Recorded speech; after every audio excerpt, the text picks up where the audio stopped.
Yes. Hi, hello, good morning, welcome back. Am I audible?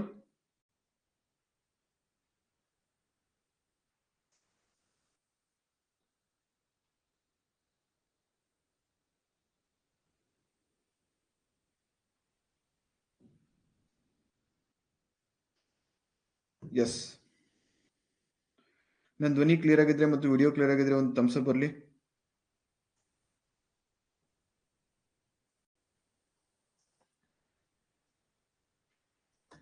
Very good evening to all of you. Yes.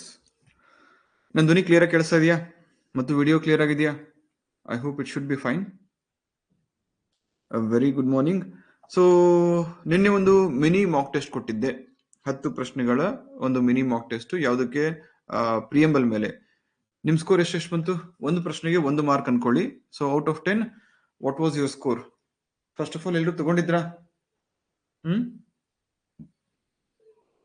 ಎಲ್ಲರೂ ತಗೊಂಡಿದ್ರ class? ಎಲ್ಲರೂ class ತಗೊಂಡಿದ್ರ ನಿನ್ನೆ? ಎಲ್ಲರೂ test ತಗೊಂಡಿದ್ರ? So out of 10 9 is good score. Part 1 ಅನ್ನ ಇವತ್ತು ಶುರು ಮಾಡೋಣ. ನಿನ್ನೆ ಪ್ರಿಯಂಬಲ್ ಅನ್ನ ಕಂಪ್ಲೀಟ್ ಮಾಡಿದ್ವಿ ನಾವು. Yes, 8 9 very good. Okay, good then. So ಇವತ್ತು ನಾವೇನ್ ಮಾಡೋಣ? ಇವತ್ತು ಇಂಡಿಯನ್ ಕಾನ್ಸ್ಟಿಟ್ಯೂಷನ್ ನ ಮೊದಲ ಭಾಗ ಅಥವಾ ವಿಭಾಗ 1, part 1 of the Indian constitution ಕರಿತೀವಿ. The union and its territory, ಒಕ್ಕೂಟ ಮತ್ತು ಇದರ ರಾಜ್ಯ ಕ್ಷೇತ್ರ ಅಂತ ಕರಿತೀವಿ. ಏನು? ಒಕ್ಕೂಟ ಮತ್ತು ಇದರ ರಾಜ್ಯ ಕ್ಷೇತ್ರ. ಒಕ್ಕೂಟ ಮತ್ತು ರಾಜ್ಯ ಕ್ಷೇತ್ರ, ಇದ್ರ ಬಗ್ಗೆ ತಿಳ್ಕೊಳ್ಳೋಣಂತೆ. ಬಟ್ ಬಿಫೋರ್ ದಟ್ ಕೆಲವೊಂದಿಷ್ಟು ಬೇಸಿಕ್ ಪ್ರಶ್ನೆಗಳನ್ನ ನಾನು ಇಲ್ಲಿ ಕೇಳಿದ್ದೀನಿ. Try to answer. Under which article is India described as union of states? ಭಾರತವನ್ನ ಯೂನಿಯನ್ ಆಫ್ ಸ್ಟೇಟ್ಸ್, ರಾಜ್ಯಗಳ ಒಕ್ಕೂಟ ಎಂದು ಯಾವ ವಿಧಿಯಲ್ಲಿ ವರ್ಣಿಸಲಾಗಿದೆ? Answer is article 1. The term India that is Bharat occurs in which of the following? ಇದು ಕೂಡ ಆರ್ಟಿಕಲ್ 1 ಅಲ್ಲೇ ಬರುತ್ತೆ. ಅಂದ್ರೆ ಯಾವ ರೀತಿ ಪ್ರಶ್ನೆಗಳನ್ನ ಕೇಳ್ತಾ ಇದ್ದಾರೆ ಅಂತ ನಿಮ್ಗೊಂದು ಇಂಡಿಕೇಶನ್ ಕೊಡ್ತಾ ಇದ್ದೀನಿ. Next question number 3. Which of the following statements is correct? ಈ ಕೆಳಗಿನ ಹೇಳಿಕೆಗಳಲ್ಲಿ ಯಾವುದು ಸರಿಯಾದದು? Union of India and territory of India are the same. ಎರಡು ಕೂಡ ಸರಿಯಲ್ಲ, ಎರಡು ಕೂಡ ಒಂದೇ ಅಲ್ಲ. ಟೆರಿಟರಿನೇ ಬೇರೆ, ಯೂನಿಯನ್ ಅಂದ್ರೆ ಒಕ್ಕೂಟನೇ ಬೇರೆ, ರಾಜ್ಯ ಕ್ಷೇತ್ರನೇ ಬೇರೆ ಮತ್ತು ಟೆರಿಟರಿನೇ ಬೇರೆ. ಅದನ್ನ ಹೇಳ್ತೇನೆ ಅಂತ, don't worry. Next, union of India includes only States and not union territories. ಇದು ಕರೆಕ್ಟ್ ಆಗಿದೆ. ಒಕ್ಕೂಟಗಳ ಅಥವಾ ರಾಜ್ಯಗಳ ಒಕ್ಕೂಟ ಅಂತ ಬಂದಾಗ ಕೇವಲ ರಾಜ್ಯಗಳನ್ನ ಅಥವಾ ಸ್ಟೇಟ್ಸ್ ಅನ್ನ ಇನ್ಕ್ಲೂಡ್ ಮಾಡ್ತೀವಿ. Territory of India includes only states. ಇದು ತಪ್ಪು. Both A and C are correct. ಇದು ತಪ್ಪು. So answer is option B. ಕ್ಲಿಯರಾ? Article 2. Article 2 empowers the parliament to. ವಿಧಿ 2, ಭಾರತ ಸಂವಿಧಾನದ ವಿಧಿ 2 ಸಂಸತ್ತಿಗೆ ಈ ಕೆಳಗಿನ ಯಾವ ಅಧಿಕಾರವನ್ನ ನೀಡುತ್ತದೆ? Formation of new states within India, admit or establish new states not forming part of India, alter the boundaries of existing states, change the name of states. ಸರಿಯಾದ ಉತ್ತರ B. Before introducing a bill in Parliament under Article 3, the President must take approval from the Supreme Court, refer bill to the concerned state legislature for its views. Obviously, answer is B. The opinion of state legislature under Article 3 is ವಿಧಿ 3 ಅಡಿಯಲ್ಲಿ ರಾಜ್ಯ ವಿಧಾನಮಂಡಲದ ಅಭಿಪ್ರಾಯ is not binding on Parliament. Parliament ಬೇಕು ಅಂದ್ರೆ consider ಮಾಡಬಹುದು, ಬೇಡ ಅಂದ್ರೆ ಬಿಡಬಹುದು. So which of the following does not require a constitutional amendment under Article 368 of the Indian Constitution? B. All of the above. Creation of new states ಆಗಿರಬಹುದು, changing the boundaries of states ಆಗಿರಬಹುದು, changing the names of the states ಆಗಿರಬಹುದು. ಈ ಎಲ್ಲ ಕಾರ್ಯಗಳಿಗೂ ಕೂಡ ನಾವು ಸಂವಿಧಾನವನ್ನು ತಿದ್ದುಪಡಿ ಮಾಡುವಂತ ಅವಶ್ಯಕತೆ ಇಲ್ಲ. It is called as simple majority. Okay. So which of the following schedules is amended automatically when a new state is created? Which of the following schedules is automatically amended? ಯಾವುದು? First and fourth schedule. First schedule ಮತ್ತೆ fourth schedule, ಈ ಎರಡು ಅನುಸೂಚಿಗಳನ್ನ ತಿದ್ದುಪಡಿ ಮಾಡಲಾಗುತ್ತೆ. Question 9. Which of the following statements about the States Reorganization Act of 1956 is correct? States reorganisation act of 1956, ಇದ್ರ ಬಗ್ಗೆ ಸರಿಯಾದ ಹೇಳಿಕೆ ಯಾವುದು? ಇದೇನ್ ಮಾಡುತ್ತೆ? It reduce the number of States. It created part only Part A and Part B states. It made Raja Pramukhs constitutional heads of all states. It created linguistic states and abolished the classification of Part A, B, C, D. ಇದು correct. ಪ್ರಶ್ನೆ 10. Which of the following pairs is correctly matched? So ಇದೊಂದು ರೀತಿ ತುಂಬಾ ಚೆನ್ನಾಗಿರುವಂತಹ question. ಯಾಕಂದ್ರೆ ಇಲ್ಲಿ British ಇಂಡಿಯಾದಲ್ಲಿ ಇದ್ದಂತಹ ಒಂದು ವಿಭಜನೆ ಅಥವಾ ಡಿವಿಷನ್, ಗವರ್ನರ್ ಪ್ರಾವಿನ್ಸಸ್ ಅಂತ ಇತ್ತು, ಆಮೇಲೆ ಪ್ರಿನ್ಸ್ಲಿ ಸ್ಟೇಟ್ಸ್ ಅಂತ ಇತ್ತು, ಆಮೇಲೆ ಕಮಿಷನರೇಟ್ಸ್ ಅಂತ ಇತ್ತು, ಆಮೇಲೆ ಯೂನಿಯನ್ ಟೆರಿಟರೀಸ್ ಅಂತ ಇತ್ತು. ಸೊ ಅದ್ರ ಪ್ರಕಾರ ನೋಡೋದಾದ್ರೆ ಒಂದೊಂದು ಎಲಿಮಿನೇಟ್ ಮಾಡಬಹುದು. ನೀವು ಇಲ್ಲಿ ಡಿ ಎಲಿಮಿನೇಟ್ ಮಾಡಬಹುದು, ಬಿಕಾಸ್ ಡಿ ಅನ್ನ ಪಾರ್ಟ್ ಡಿ ಅಲ್ಲಿ ಇಟ್ಟಿದ್ರು. ನಾನು ಕಾನ್ಸೆಪ್ಟ್ ಹೇಳಿದ್ಮೇಲೆ ನಿಮ್ಗೆ ಗೊತ್ತಾಗುತ್ತೆ ಜಸ್ಟ್ ಯಾವ ರೀತಿ ಕ್ವಶನ್ಸ್ ಬರುತ್ತೆ ಅಂತ ಹೇಳ್ತಾ ಇದೀನಿ. So don't get confused. So C eliminate ಆಯ್ತು. ಬಿ ಕರೆಕ್ಟ್ ಆಗಿದೆ. ಮೈಸೂರನ್ನ ನಾವು ಏನೋ ಪ್ರಿನ್ಸ್ಲಿ ಸ್ಟೇಟ್ ಆಗಿ ಆ ಸಂದರ್ಭದಲ್ಲಿ ಕನ್ಸಿಡರ್ ಮಾಡಿದ್ವಿ. ಸೊ ಬಿ ಎಲ್ಲೆಲ್ಲಿದೆ? ಬಿ ಆಪ್ಷನ್ ಬಿ ಎಲ್ಲಿದೆ ಮತ್ತು ಡಿ ಎಲ್ಲಿದೆ. ಸೊ ಹಾಗಾಗಿ ಬಾಂಬೆನ ನೋಡೋ ಅವಶ್ಯಕತೆ ಇಲ್ಲ. ಡೆಲ್ಲಿನ ಪಾರ್ಟ್ ಎ ಅಲ್ಲಿ ಇಟ್ಟಿದ್ರ? Yes, obviously. So answer is B and C. ಓಕೆನಾ? ಓಕೆ, ಈಗ ಪಾರ್ಟ್ 1 ಅನ್ನ ಆರಂಭಿಸೋಣ. Shall we begin? If you say yes, I start. ಅಂದ್ರೆ ಕ್ವಶನ್ಸ್ ಯಾವ ರೀತಿ ಬರುತ್ತೆ ಅಂತ ಹೇಳ್ಬಿಟ್ಟು ನಾನು ಹೇಳಿದೆ.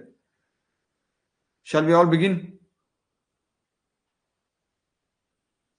ರೆಡಿ ಇದ್ರೆ ಎಸ್ ಅಂತ ಹೇಳಿ, will start.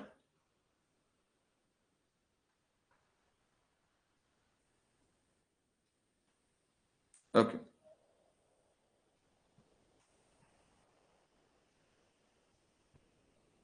fine, very good. So today we are starting with part 1 of the Indian Constitution, ಭಾಗ 1. ಇದ್ರ ಹೆಸರೇನಿದೆ? ಹೆಸರಲ್ಲಿ ತುಂಬಾ ಚೆನ್ನಾಗಿದೆ ನೋಡಿ. ಫಸ್ಟ್ ಆ ಪಾರ್ಟ್ ನ ಹೆಸರನ್ನ ನಾವು ಅರ್ಥ ಮಾಡ್ಕೊಂಡ್ರೆ ಅರ್ಧ ಟಾಪಿಕ್ ಅರ್ಥ ಆದಂಗೆನೆ. ಏನಂತ ಇದೆ? The union and its territory, ಅಂದ್ರೆ ಒಕ್ಕೂಟ ಮತ್ತು ಅದರ ರಾಜ್ಯ ಕ್ಷೇತ್ರ. Sir, is there any difference between union and territory? ಎರಡು ಪದ ಇದಾವೆ ನಮ್ಗೆ. ಏನು? ಯೂನಿಯನ್ ಅಂತಕ್ಕಂಥ ಒಂದು ಪದ ಮತ್ತು ಟೆರಿಟರಿ ಅಂತಕ್ಕಂಥ ಒಂದು ಪದ. ಏನ್ difference? Can anyone tell me? Just quick ಆಗಿ ಒಂದು 5 ಸೆಕೆಂಡ್ ಹೇಳ್ಬೋದಾ ಯಾರಾದ್ರೂ? Try to tell. ಎರಡು ಮಧ್ಯೆ ಇರ್ತಕ್ಕಂತಹ ವ್ಯತ್ಯಾಸ ಏನು?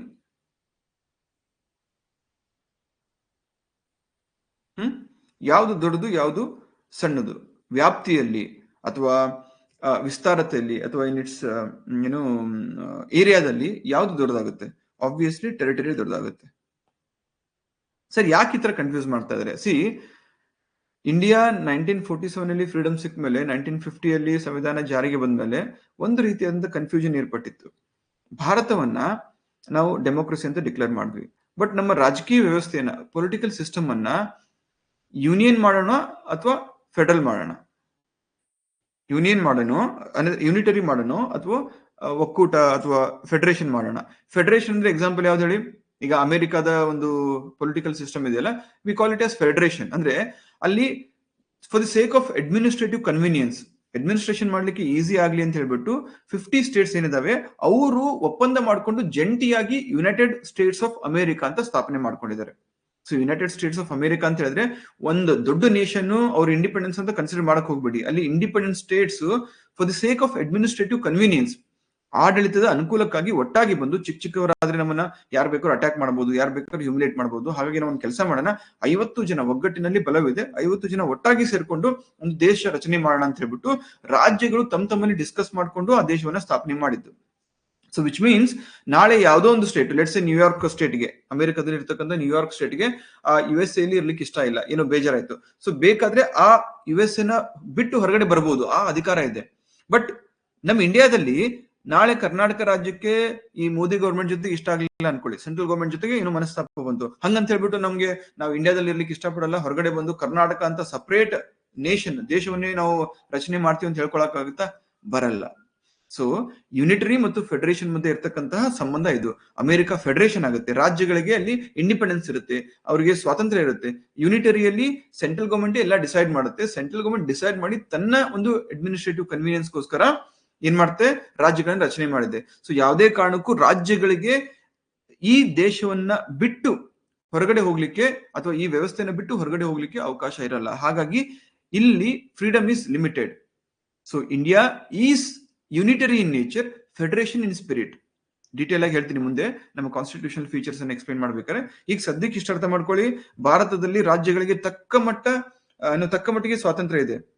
ಅಡ್ಮಿನಿಸ್ಟ್ರೇಷನ್ ಅಲ್ಲಿ ಅಥವಾ ಫಂಡ್ಸ್ ಕೇಳೋದ್ರಲ್ಲಿ ಅಥವಾ ಇಂಡಿಪೆಂಡೆಂಟ್ ಡಿಸಿಷನ್ಸ್ ತಗೊಳ್ಳೋದ್ರಲ್ಲಿ ಸ್ವಾತಂತ್ರ್ಯ ಇದೆ. ಬಟ್ ಹಂಗಂತ ಹೇಳ್ಬಿಟ್ಟು ಆ ಸ್ವಾತಂತ್ರ್ಯ ನಮ್ಮ ದೇಶದ ವ್ಯವಸ್ಥೆ ಅಥವಾ ದೇಶವನ್ನ ಬಿಟ್ಟು ಹೋಗ್ಲಿಕ್ಕೆ ಕೈ ಚಾಚಿಲ್ಲ. So India is unitary in nature and federation in spirit. ಎರಡನ್ನೂ ಮಿಕ್ಸ್ ಮಾಡ್ಕೊಂಡಿದೀವಿ. America is a federation. ಅರ್ಥ ಆಯ್ತಾ? ಸೊ ಹಾಗಾಗಿ ಯೂನಿಯನ್ ಅಂತ ಬಂದಾಗ ಇಲ್ಲಿ ರಾಜ್ಯಗಳನ್ನ ಕನ್ಸಿಡರ್ ಮಾಡಲಾಗುತ್ತೆ. ಪ್ರೆಸೆಂಟ್ಲಿ ಎಷ್ಟು ರಾಜ್ಯಗಳನ್ನ ನಮ್ಮ ಭಾರತ ದೇಶ ಹೊಂದಿದೆ? How many states are there in India currently? 28 ರಾಜ್ಯಗಳ. ಸೊ ಯೂನಿಯನ್ ಆಫ್ ಇಂಡಿಯಾ ಅಂತ ಬಂದಾಗ ಯಾರಾದ್ರೂ ನಿಮಗೆ ಎಷ್ಟು ರಾಜ್ಯಗಳು ಅಥವಾ ಎಷ್ಟು ಪ್ರದೇಶಗಳು ಯೂನಿಯನ್ ಆಫ್ ಇಂಡಿಯಾದಲ್ಲಿ ಇದಾವೆ ಅಂತ ಕೇಳಿದ್ರೆ, ಈ ರಾಜ್ಯದ ನಮ್ಮ ದೇಶದ ಒಕ್ಕೂಟದಲ್ಲಿ ಇದಾವೆ ಅಂತ ಕೇಳಿದ್ರೆ, you should say 28. So how many regions or how many states are there in the Union of India? There are 28 states. ಅದೇ ಟೆರಿಟರಿ ಅಂತ ಬಂದಾಗ ಇಲ್ಲಿ 3 ಅಂಶಗಳನ್ನ ನೀವು ಕನ್ಸಿಡರ್ ಮಾಡಬಹುದು. ಏನೇನು? ಈ 28 ರಾಜ್ಯಗಳು, ಸ್ಟೇಟ್ಸ್, ಜೊತೆಗೆ 8 ಯೂನಿಯನ್ ಟೆರಿಟರಿಗಳು. 8 ಇದಾವ 9 ಇದಾವ?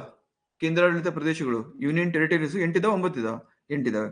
ಸೊ 28 ರಾಜ್ಯಗಳು, 8 ಕೇಂದ್ರಾಡಳಿತ ಪ್ರದೇಶಗಳು, ಅದರ ಜೊತೆಗೆ ಯಾವ್ದಾದ್ರು ಹೊಸ ಟೆರಿಟರಿ ಭಾರತ ಸೇರಿಸ್ಕೊಂಡ್ರೆ, ಅಂದ್ರೆ ಯುದ್ಧ ಮಾಡಿನೋ ಅಥವಾ ಯಾರೋ ಬೇರೆ ದೇಶ ಗಿಫ್ಟ್ ಕೊಟ್ಟು, ನಾಳೆ ಪಾಕಿಸ್ತಾನ ಮೇಲೆ ಅಟ್ಯಾಕ್ ಮಾಡಿ ಪಾಕಿಸ್ತಾನವನ್ನ ಕರಾಚಿಯನ್ನ ತಗೊಳ್ತು ಅನ್ಕೊಳ್ಳಿ, ಇಂಡಿಯಾ ಅವ್ರನ್ನ ಸರೆಂಡರ್ ಮಾಡಿಸ್ಕೊಂಡು ತಗೊಳ್ತು ಅನ್ಕೊಳ್ಳಿ, ಅದನ್ನು ಕೂಡ ನಾವು ಟೆರಿಟರಿ ಆಫ್ ಇಂಡಿಯಾದಲ್ಲಿ ಕನ್ಸಿಡರ್ ಮಾಡ್ತೀವಿ, ನಾಟ್ ಯೂನಿಯನ್ ಆಫ್ ಇಂಡಿಯಾ. ನಂತರದಲ್ಲಿ ರಾಜ್ಯ ಅಂತ ಕನ್ವರ್ಟ್ ಆದ್ಮೇಲೆ ಬೇಕಾದ್ರೆ ಇಲ್ಲಿ ತಗೊಳ್ಬಹುದು. ಬಟ್ ಹೊಸ ಟೆರಿಟರಿ ಯಾವುದೇ ಇಂಡಿಯಾ ಅಕ್ವೈರ್ ಮಾಡಿದ್ರು ಕೂಡ, ಯಾರೇ ಗಿಫ್ಟ್ ಕೊಟ್ಟರು ಕೂಡ ಅದನ್ನ ನಾವು ಟೆರಿಟರಿಯಲ್ಲೇ ಸೇರಿಸ್ತೀವಿ. ಸೊ ವಿಚ್ ಮೀನ್ಸ್ ಈಗ ಇಂಡಿಯಾ ಅಂತ ಬಂದ್ರೆ ನಮ್ಮ ಇಂಡಿಯನ್ ಮ್ಯಾಪ್ ವಿಜುವಲೈಸ್ ಮಾಡ್ಕೊಳ್ಳಿ. 28 ರಾಜ್ಯ ಇದಾವೆ, ಅಲ್ಲೊಂದು ಇಲ್ಲೊಂದು ಕೇಂದ್ರಾಡಳಿತ ಪ್ರದೇಶ ಅಥವಾ ಯೂನಿಯನ್ ಟೆರಿಟರಿ ಇದೆ. ಸೊ ಯೂನಿಯನ್ ಅಂತ ಬಂದಾಗ ಆ ಯೂನಿಯನ್ ಟೆರಿಟರೀಸ್ ಎಲ್ಲ ಬಿಟ್ಬಿಡಿ, ಕೇವಲ 28 ರಾಜ್ಯಗಳನ್ನ ಕನ್ಸಿಡರ್ ಮಾಡಿ. ಟೆರಿಟರಿ ಆಫ್ ಇಂಡಿಯಾ ಯಾವ್ದು ಅಂತ ಯಾರಾದ್ರೂ ಕೇಳಿದ್ರೆ, ಟೆರಿಟರಿ ನಮ್ಮ ಪ್ರದೇಶ, ಅದರಲ್ಲಿ ರಾಜ್ಯನೂ ಬರುತ್ತೆ, ಕೇಂದ್ರಾಡಳಿತ ಪ್ರದೇಶನೂ ಬರುತ್ತೆ. ನಾಳೆ ಭಾರತ ಯುದ್ಧ ಮಾಡಿ ಹೊಸ ಒಂದು ಪ್ರದೇಶವನ್ನ ಅಕ್ವೈರ್ ಮಾಡ್ಕೊಂಡ್ರೆ ಅದು ಕೂಡ ಬರುತ್ತೆ. So this is the meaning of territory. Union ಮತ್ತು ಟೆರಿಟರಿ ಮಧ್ಯೆ ಇರತಕ್ಕಂಥ ಡಿಫ್ರೆನ್ಸ್ ಗೊತ್ತಾಗಿದ್ರೆ ಪ್ಲೀಸ್ ಎಸ್ ಅಂತ ಕಮೆಂಟ್ ಮಾಡಿ, ನಾನು ಮುಂದೆ ಹೋಗ್ತೇನೆ ಪ್ಲೀಸ್. ಯೂನಿಯನ್ ಮತ್ತು ಟೆರಿಟರಿ ಮಧ್ಯೆ ಇರತಕ್ಕಂಥ ಡಿಫ್ರೆನ್ಸ್ ಗೊತ್ತಾಗಿದ್ರೆ ಬೇಗ ಬೇಗ ಎಸ್ ಅಂತ ಬರಬೇಕು. ಎಸ್, ಅರ್ಥ ಆಯ್ತಾ? ಸೊ ಫೈನ್, ಯೂನಿಯನ್ ಮತ್ತೆ ಟೆರಿಟರಿ ಮಧ್ಯೆ ಇರತಕ್ಕಂತಹ ಡಿಫ್ರೆನ್ಸ್ ಏನೋ ಗೊತ್ತಾಯ್ತು ನಮ್ಗೆ. ನೆಕ್ಸ್ಟ್ ಏನು? ಪಾರ್ಟ್ 1 ನಲ್ಲಿ ಯಾವುದು? The union and its territory, ಒಕ್ಕೂಟ ಮತ್ತು ರಾಜ್ಯ ಕ್ಷೇತ್ರ. ಅದರ ರಾಜ್ಯ ಕ್ಷೇತ್ರ ಅಂತ ಏನಿದೆ, ಇದರಲ್ಲಿ 4 ಆರ್ಟಿಕಲ್ಸ್ ಬರ್ತವೆ. ಆರ್ಟಿಕಲ್ಸ್ 1, 2, 3 and 4, 4 ಆರ್ಟಿಕಲ್ಸ್ ಬರುತ್ತೆ. ಸೊ ಆರ್ಟಿಕಲ್ 1 ಏನ್ ಹೇಳುತ್ತೆ? 1 by 1 ನೋಡ್ಕೊಂಡು ಹೋಗೋಣ. Article 1 of the Indian constitution, ನಿಮ್ಮ ಭಾರತ ಸಂವಿಧಾನದ ಮೊಟ್ಟ ಮೊದಲ ಆರ್ಟಿಕಲ್ ಏನಂತ ಹೇಳುತ್ತೆ?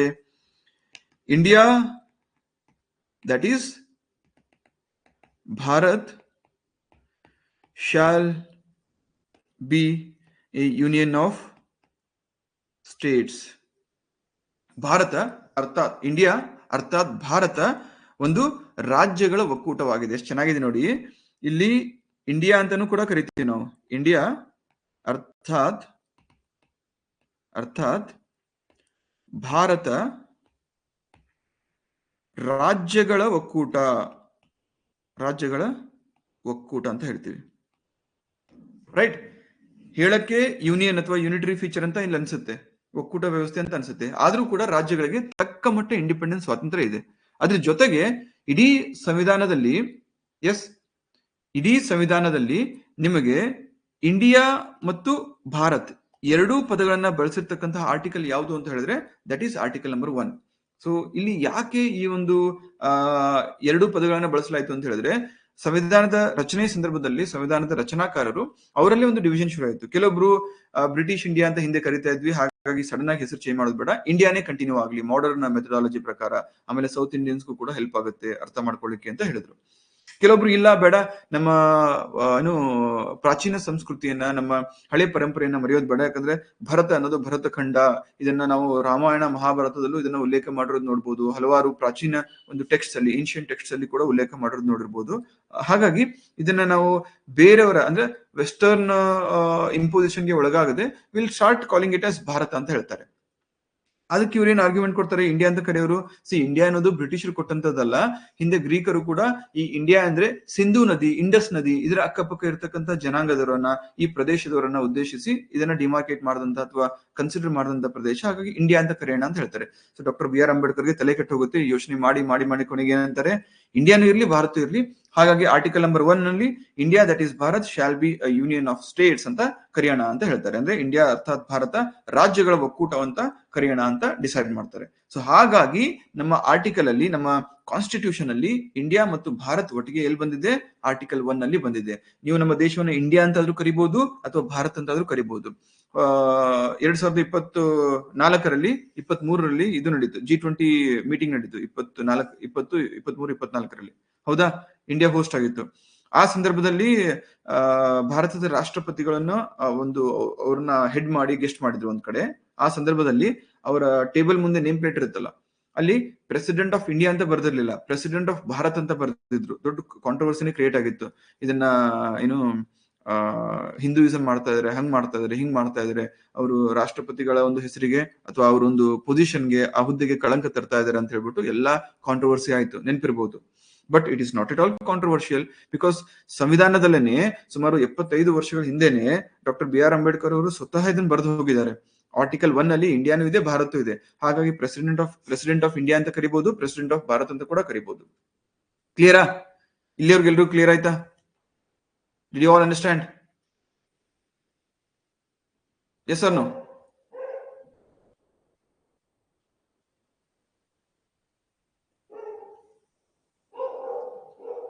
ಇನ್ನು ಕಾನ್ಸೆಪ್ಟ್ ಚೆನ್ನಾಗಿದೆ.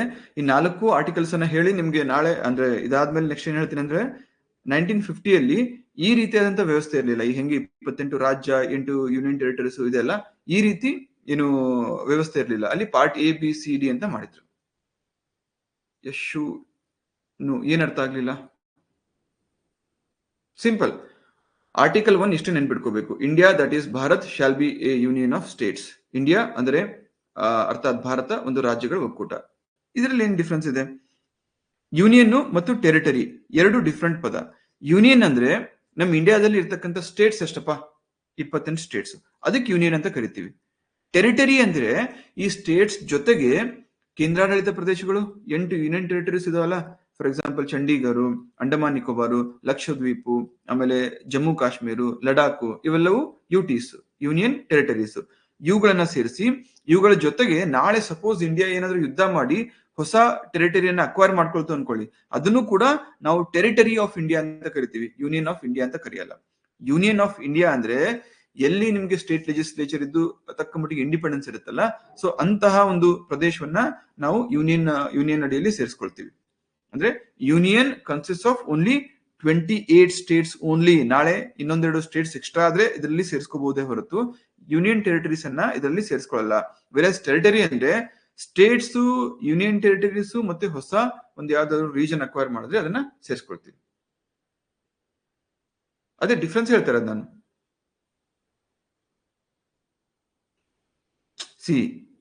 ಬೇರೆ ಯಾರಿಗಾದ್ರೂ ಅರ್ಥ ಆಗಿಲ್ವಾ? ಸಿಂಪಲ್ ಇದೆಯಲ್ಲ, ಯಾಕೆ ತಲೆ ಕೆಡ್ಸ್ಕೊಂತ ಇದೀರಾ? ಯೂನಿಯನ್ ಟೆರಿಟರಿ ಡಿಫ್ರೆನ್ಸ್ ಯಾರಿಗಾದ್ರೂ ಬೇರೆ ಯಾರಿಗಾದ್ರೂ ಅರ್ಥ ಆಗಿಲ್ವಾ? ಈಗ ನೋಡಿ, ಇದು ನಮ್ಮ ಭಾರತ,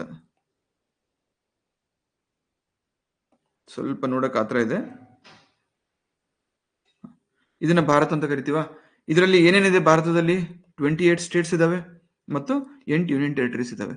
ಯೂನಿಯನ್ ಆಫ್ ಇಂಡಿಯಾ ಅಂತ ಕರೆದ್ರೆ ಈ 28 ಸ್ಟೇಟ್ಸ್ ಅನ್ನ ಮಾತ್ರ ಕನ್ಸಿಡರ್ ಮಾಡ್ತೀವಿ, ಇದನ್ನ ಮಾತ್ರ ಯೂನಿಯನ್ ಅಂತ ಕರಿತೀವಿ. ಟೆರಿಟರೀಸ್ ಅಂದ್ರೆ ಈ ಸ್ಟೇಟ್ಸ್ ಜೊತೆಗೆ ಯೂನಿಯನ್ ಟೆರಿಟರೀಸ್ ಅನ್ನು ಸೇರಿಸ್ಕೊಂಡಾಗ ನಾವು ಅದಕ್ಕೆ ಏನಂತ ಕರಿತೀವಿ? ಟೆರಿಟರಿ ಅಂತ ಕರಿತೀವಿ, ಅಥವಾ ಒಂದು ಭೂಪ್ರದೇಶ ಅಥವಾ ರಾಜ್ಯ ಕ್ಷೇತ್ರ ಅಂತ ಕರಿತೀವಿ. ಓಕೆ, ಎಸ್, ಎಷ್ಟು ಅರ್ಥ ಆಯ್ತು ಈಗ? ಅದರ್ಸ್ ಬೇಗ ಬೇಗ ಹೇಳಿ. ಯೂನಿಯನ್ ಟೆರಿಟರಿಗೆ ಇರ್ತಕ್ಕಂಥ ಡಿಫ್ರೆನ್ಸ್, ಟೆರಿಟರಿ ವ್ಯಾಪ್ತಿ ದೊಡ್ಡದಾಗಿರುತ್ತೆ. ಯಾಕಂದ್ರೆ ಯಾಕೆ ದೊಡ್ಡದಾಗಿರುತ್ತೆ, ಇದರಲ್ಲಿ ರಾಜ್ಯಗಳ ಜೊತೆಗೆ ನಾವು ಯುಟಿಸ್ ಅನ್ನು ಕೂಡ ಸೇರಿಸ್ತೀವಿ. ವಿರಾಸ್ ಯೂನಿಯನ್ ಅಂತ ಬಂದಾಗ ಇಲ್ಲಿ ಕೇವಲ ರಾಜ್ಯಗಳು ಮಾತ್ರ ಇರೋದ್ರಿಂದ ಇದರ ವ್ಯಾಪ್ತಿ ಚಿಕ್ಕದಾಗಿರುತ್ತೆ. So which is bigger, union is bigger or territory is bigger? ಎಲ್ರಿಗೂ ಅರ್ಥ ಆಯ್ತಲ್ಲ? See my role as a teacher and as a mentor ಏನಪ್ಪಾ ಅಂತ ಹೇಳಿದ್ರೆ ಪ್ರತಿಯೊಬ್ಬರು ಕೂಡ ಕಾನ್ಸೆಪ್ಟ್ ಅರ್ಥ ಆಗಿರ್ಬೇಕು.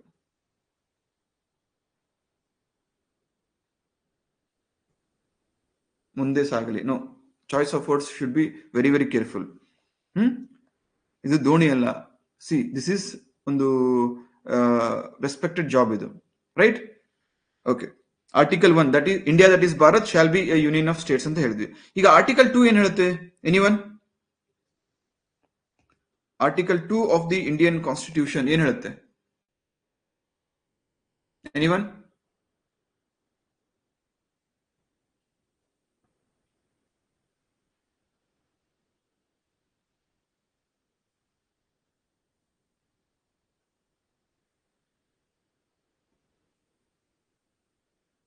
Anyone?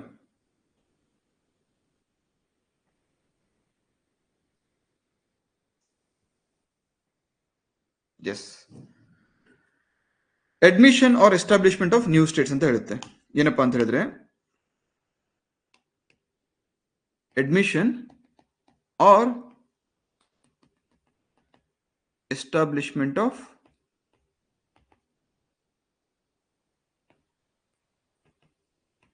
New states. ಎಸ್.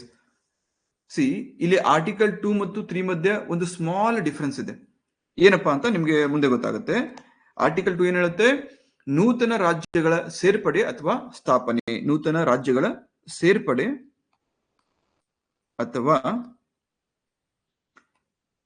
ಸ್ಥಾಪನೆ.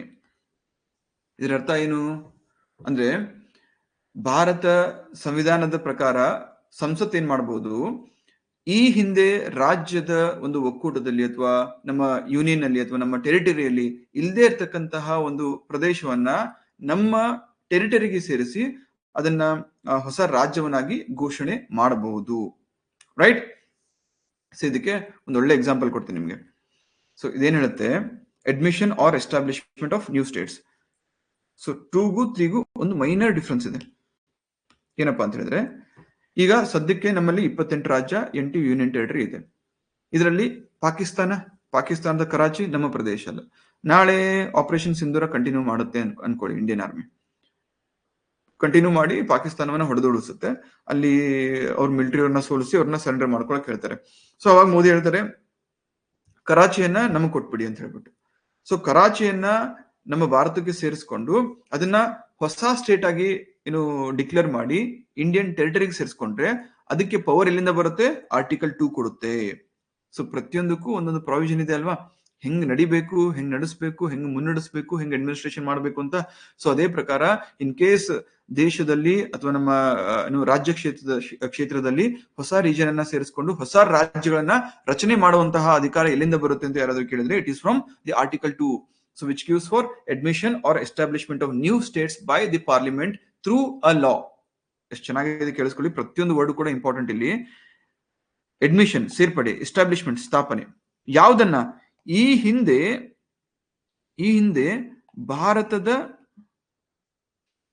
ರಾಜ್ಯವಾಗಿಲ್ಲದೆ ಇರತಕ್ಕಂತಹ ವಾಗಿಲ್ಲದ ಪ್ರದೇಶವನ್ನ ಭಾರತದ ಒಂದು ರಾಜ್ಯ ಕ್ಷೇತ್ರ ಅಂದ್ರೆ ಟೆರಿಟರಿಗೆ ಸೇರಿಸಿಕೊಂಡು ಅದನ್ನ ಹೊಸ ಸ್ಟೇಟ್ ಅಂತ ಡಿಕ್ಲೇರ್ ಮಾಡುವಂತಹ ಅಧಿಕಾರ ಯಾರಿಗೆ ನೀಡಲಾಗಿದೆ? ಪಾರ್ಲಿಮೆಂಟ್ಗೆ, ಸಂಸತ್ತಿಗೆ ನೀಡಲಾಗಿದೆ. Yes, I come to article 3. So ನಾವು focus on article 2 of the Indian constitution, right? So ಇದಕ್ಕೆ ಒಂದು ಬೆಸ್ಟ್ ಎಕ್ಸಾಂಪಲ್ ಯಾರಾದ್ರೂ ಕೊಡ್ಬೋದಾ? ಸೊ ಇಲ್ಲಿ ಕೀ ಟರ್ಮ್ಸ್ ನೋಡಿ. ಆರ್ಟಿಕಲ್ 2 ಅಲ್ಲಿ ಪ್ರಮುಖ ಕೀ ಟರ್ಮ್ಸ್ ಅನ್ನು ಒಂದ್ಸರಿ ಎಕ್ಸ್ಪ್ಲೇನ್ ಮಾಡ್ತೀನಿ. ಏನೇನ್ ಬರುತ್ತೆ ಆರ್ಟಿಕಲ್ 2 ಅಲ್ಲಿ? ಹೇಳಿ, ಕೀ ಟರ್ಮ್ಸ್ ಏನೇನ್ ಬರುತ್ತೆ, ಯಾರಾದ್ರೂ ಹೇಳ್ಬೋದಾ? ಆರ್ಟಿಕಲ್ 2 ಅಲ್ಲಿ ಒಂದು ಅಡ್ಮಿಷನ್,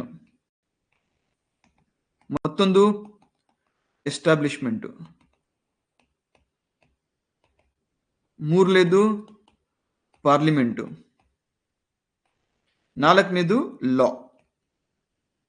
ಓಕೆ, ಸೊ ಆರ್ಟಿಕಲ್ 2 ಏನ್ ಹೇಳುತ್ತೆ, ಇಲ್ಲಿವರೆಗೂ ಭಾರತದ ರಾಜ್ಯ ಕ್ಷೇತ್ರ ಅಥವಾ ಇಂಡಿಯನ್ ಟೆರಿಟರಿಯಲ್ಲಿ ಇಲ್ಲದೆ ಇರ್ತಕ್ಕಂತಹ ಒಂದು ಪ್ರದೇಶವನ್ನ ಭಾರತದ ಸಂಸತ್ತು, ಯಾರು ಸಂಸತ್ತು ಭಾರತದ ಟೆರಿಟರಿಗೆ, ಯಾವುದಕ್ಕೆ, ಭಾರತದ ಟೆರಿಟರಿಗೆ ಸೇರಿಸ್ಕೊಂಡು, ಅಂದ್ರೆ ಹೊಸದಾಗಿ ಅಡ್ಮಿಷನ್ ಆದ್ರೂ ಮಾಡ್ಕೋಬಹುದು ಅಥವಾ ಸ್ಥಾಪನೆ ಆದ್ರೂ ಮಾಡಬಹುದು. ಮಾಡೋದನ್ನ ಯಾವ ರೀತಿ ಮಾಡ್ತಾರೆ, ಕಾನೂನಿನ ಮುಖಾಂತರ, ಬೈ ಲಾ ಮಾಡೋದರ ಮುಖಾಂತರ ಹೊಸ ರಾಜ್ಯವನ್ನ ಸ್ಥಾಪನೆ ಮಾಡಬಹುದು. ಸೊ ಲಾಸ್ಟ್ ಒಂದ್ಸರಿ ರಿಪೀಟ್ ಮಾಡ್ತೀನಿ, come to that. So Bharat ಸಂಸತ್ತು, ಯಾರು, ಪಾರ್ಲಿಮೆಂಟ್ ಏನ್ ಮಾಡುತ್ತೆ, ಬೈ ಲಾ ಕಾನೂನಾತ್ಮಕವಾಗಿ ಇಲ್ಲಿವರೆಗೂ ಭಾರತದ ಪ್ರದೇಶದ ಭಾಗವಾಗಿಲ್ದೇ ಇರತಕ್ಕಂತಹ ಒಂದು ಪ್ರದೇಶವನ್ನ, which so for was not a part of Indian territory, ಅಂತಹ ಒಂದು ಪ್ರದೇಶವನ್ನ ಭಾರತದ ಒಂದು ಟೆರಿಟರಿಗೆ ಸೇರಿಸಿಕೊಂಡು ಹೊಸ ರಾಜ್ಯದ ರಚನೆ ಆದ್ರೂ ಮಾಡಬಹುದು ಅಥವಾ ಸ್ಥಾಪನೆ ಆದ್ರೂ ಮಾಡಬಹುದು. ಇದು ಆರ್ಟಿಕಲ್ 2 ಹೇಳುತ್ತೆ. ಇದಕ್ಕೆ ಬೆಸ್ಟ್ ಎಕ್ಸಾಂಪಲ್ ಸಿಕ್ಕಿಂ ಭಾರತಕ್ಕೆ ಯಾವಾಗ ಸೇರ್ಕೊಳ್ತು? ಸಿಕ್ಕಿಂ ರಾಜ್ಯ was it a part of India since independence?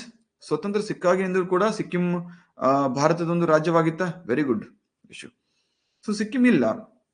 ಏನಾಗಿತ್ತು, ಭಾರತಕ್ಕೆ ಸ್ವಾತಂತ್ರ್ಯ ಸಿಕ್ಕಾಗ ಸಿಕ್ಕಿಂ ಏನ್ ಮಾಡ್ತು, ಇಂಡಿಪೆಂಡೆಂಟ್ ಆಗಿ ಒಂದು ಇಂಡಿಪೆಂಡೆಂಟ್ ನೇಷನ್ ಆಗಿ ಉಳ್ಕೊಳ್ಳಿಕ್ಕೆ ಡಿಸೈಡ್ ಮಾಡ್ತು. ಸಿಕ್ಕಿಂ ಮೇಲಿದೆ ಗೊತ್ತಲ್ಲ, ಈ ಕಡೆ ಭೂತಾನು, ಈ ಕಡೆ ಅದ್ರ ಪಕ್ಕ ಸಿಲಿಗುರಿ ಕಾರಿಡಾರ್ ಅಂತ ಕರಿತೀವಲ್ವಾ, ಅದನ್ನು ಸಿಕ್ಕಿಂ ಅನ್ನು ಕೂಡ 7 ಸಿಸ್ಟರ್ ಸ್ಟೇಟ್ಸ್ ಆಫ್ ಇಂಡಿಯಾದಲ್ಲಿ ಕನ್ಸಿಡರ್ ಮಾಡ್ತೀವಿ. ಸೊ ಅಲ್ಲಿ ಸಿಕ್ಕಿಂ ಇತ್ತು, ಮೇಲ್ಗಡೆ ಚೈನಾ ಇದೆ, ಈ ಕಡೆ ಟಿಬೇಟು, ಮೇಲ್ಗಡೆ ಚೈನಾ, ಕೆಳಗಡೆ ಇಂಡಿಯಾ ಇತ್ತು. ಸೊ ಸಿಕ್ಕಿಂ ಸ್ಟಾರ್ಟಿಂಗ್ ತುಂಬಾ ಇಂಡಿಪೆಂಡೆಂಟ್ ಆಗಿ ಇತ್ತು. 1947 ಇಂದ ನಾವು ಇಂಡಿಪೆಂಡೆಂಟ್ ಆಗಿರ್ತೀವಿ, ಭಾರತವನ್ನು ಸೇರಲ್ಲ, ಯಾರನ್ನೂ ಸೇರಲ್ಲ, we are a independent nation ಅಂತ ಡಿಕ್ಲೇರ್ ಮಾಡ್ಕೊಳ್ತು. ಬಟ್ ಚೈನಾ ಬಿಡ್ಬೇಕಲ್ಲ ತನ್ನ ಒಂದು ಕಪಟ ಬುದ್ಧಿಯನ್ನ, ಅದು ಯಾವ ರೀತಿ ಟಿಬೇಟ್ ಅನ್ನ ವಶಪಡಿಸ್ಕೊಳ್ತಾಳ, ಯಾವಾಗಿದ್ರು ಭಾರತದ ಮೇಲೆ ಅದಕ್ಕೆ ಗ್ರಡ್ಜ್, ತನ್ನೊಂದು ದೈತ್ಯ ಪವರ್ ಅಂತ ತೋರಿಸ್ಕೊಳ್ಬೇಕು. ಸೊ ಟಿಬೇಟ್ ಅನ್ನ ಯಾವ ರೀತಿ ಇಲ್ಲಿಗಲಿ ಆಕ್ಯುಪೈ ಮಾಡ್ತು, ಅದೇ ರೀತಿ ಈ ಸಿಕ್ಕಿಂ ಅನ್ನು ಕೂಡ ಆಕ್ಯುಪೈ ಮಾಡ್ಲಿಕ್ಕೆ ಹೊರಡ್ತು. ಸ್ಟಾರ್ಟಿಂಗ್ ರಾಜ ಸ್ಟ್ರಾಂಗ್ ಇದ್ದ, ಅವನು ತಲೆ ಕೆಡಿಸ್ಕೊಳ್ಳಿಲ್ಲ. ಬಟ್ ನಂತರದಲ್ಲಿ ಬೇರೆ ಬೇರೆ ರಾಜರು ಬಂದಾಗ ಅಥವಾ ಬೇರೆ ಬೇರೆ ಅಲ್ಲಿ ಸರ್ಕಾರಗಳು ಬಂದಾಗ ಈ ಸ್ಟಾರ್ಟೆಡ್ ಪ್ರೆಷರೈಸಿಂಗ್, ಅಂದ್ರೆ ಚೈನಾ ಸ್ಟಾರ್ಟೆಡ್ ಪ್ರೆಷರೈಸಿಂಗ್, ನಮ್ಮನ್ನ ಸೇರ್ಕೊಳ್ಳಿ ಅಂತ ಹೇಳ್ಬಿಟ್ಟು. ಅವ್ರ ಉದ್ದೇಶ ಏನು, ಸಿಕ್ಕಿಂ ಅನ್ನ ನಾವು ತಗೊಂಡ್ಬಿಟ್ರೆ, ಸಿಕ್ಕಿಂ ಈ ಕಡೆ ನಿಮ್ಗೆ ಗೊತ್ತಿರ್ಬೋದು,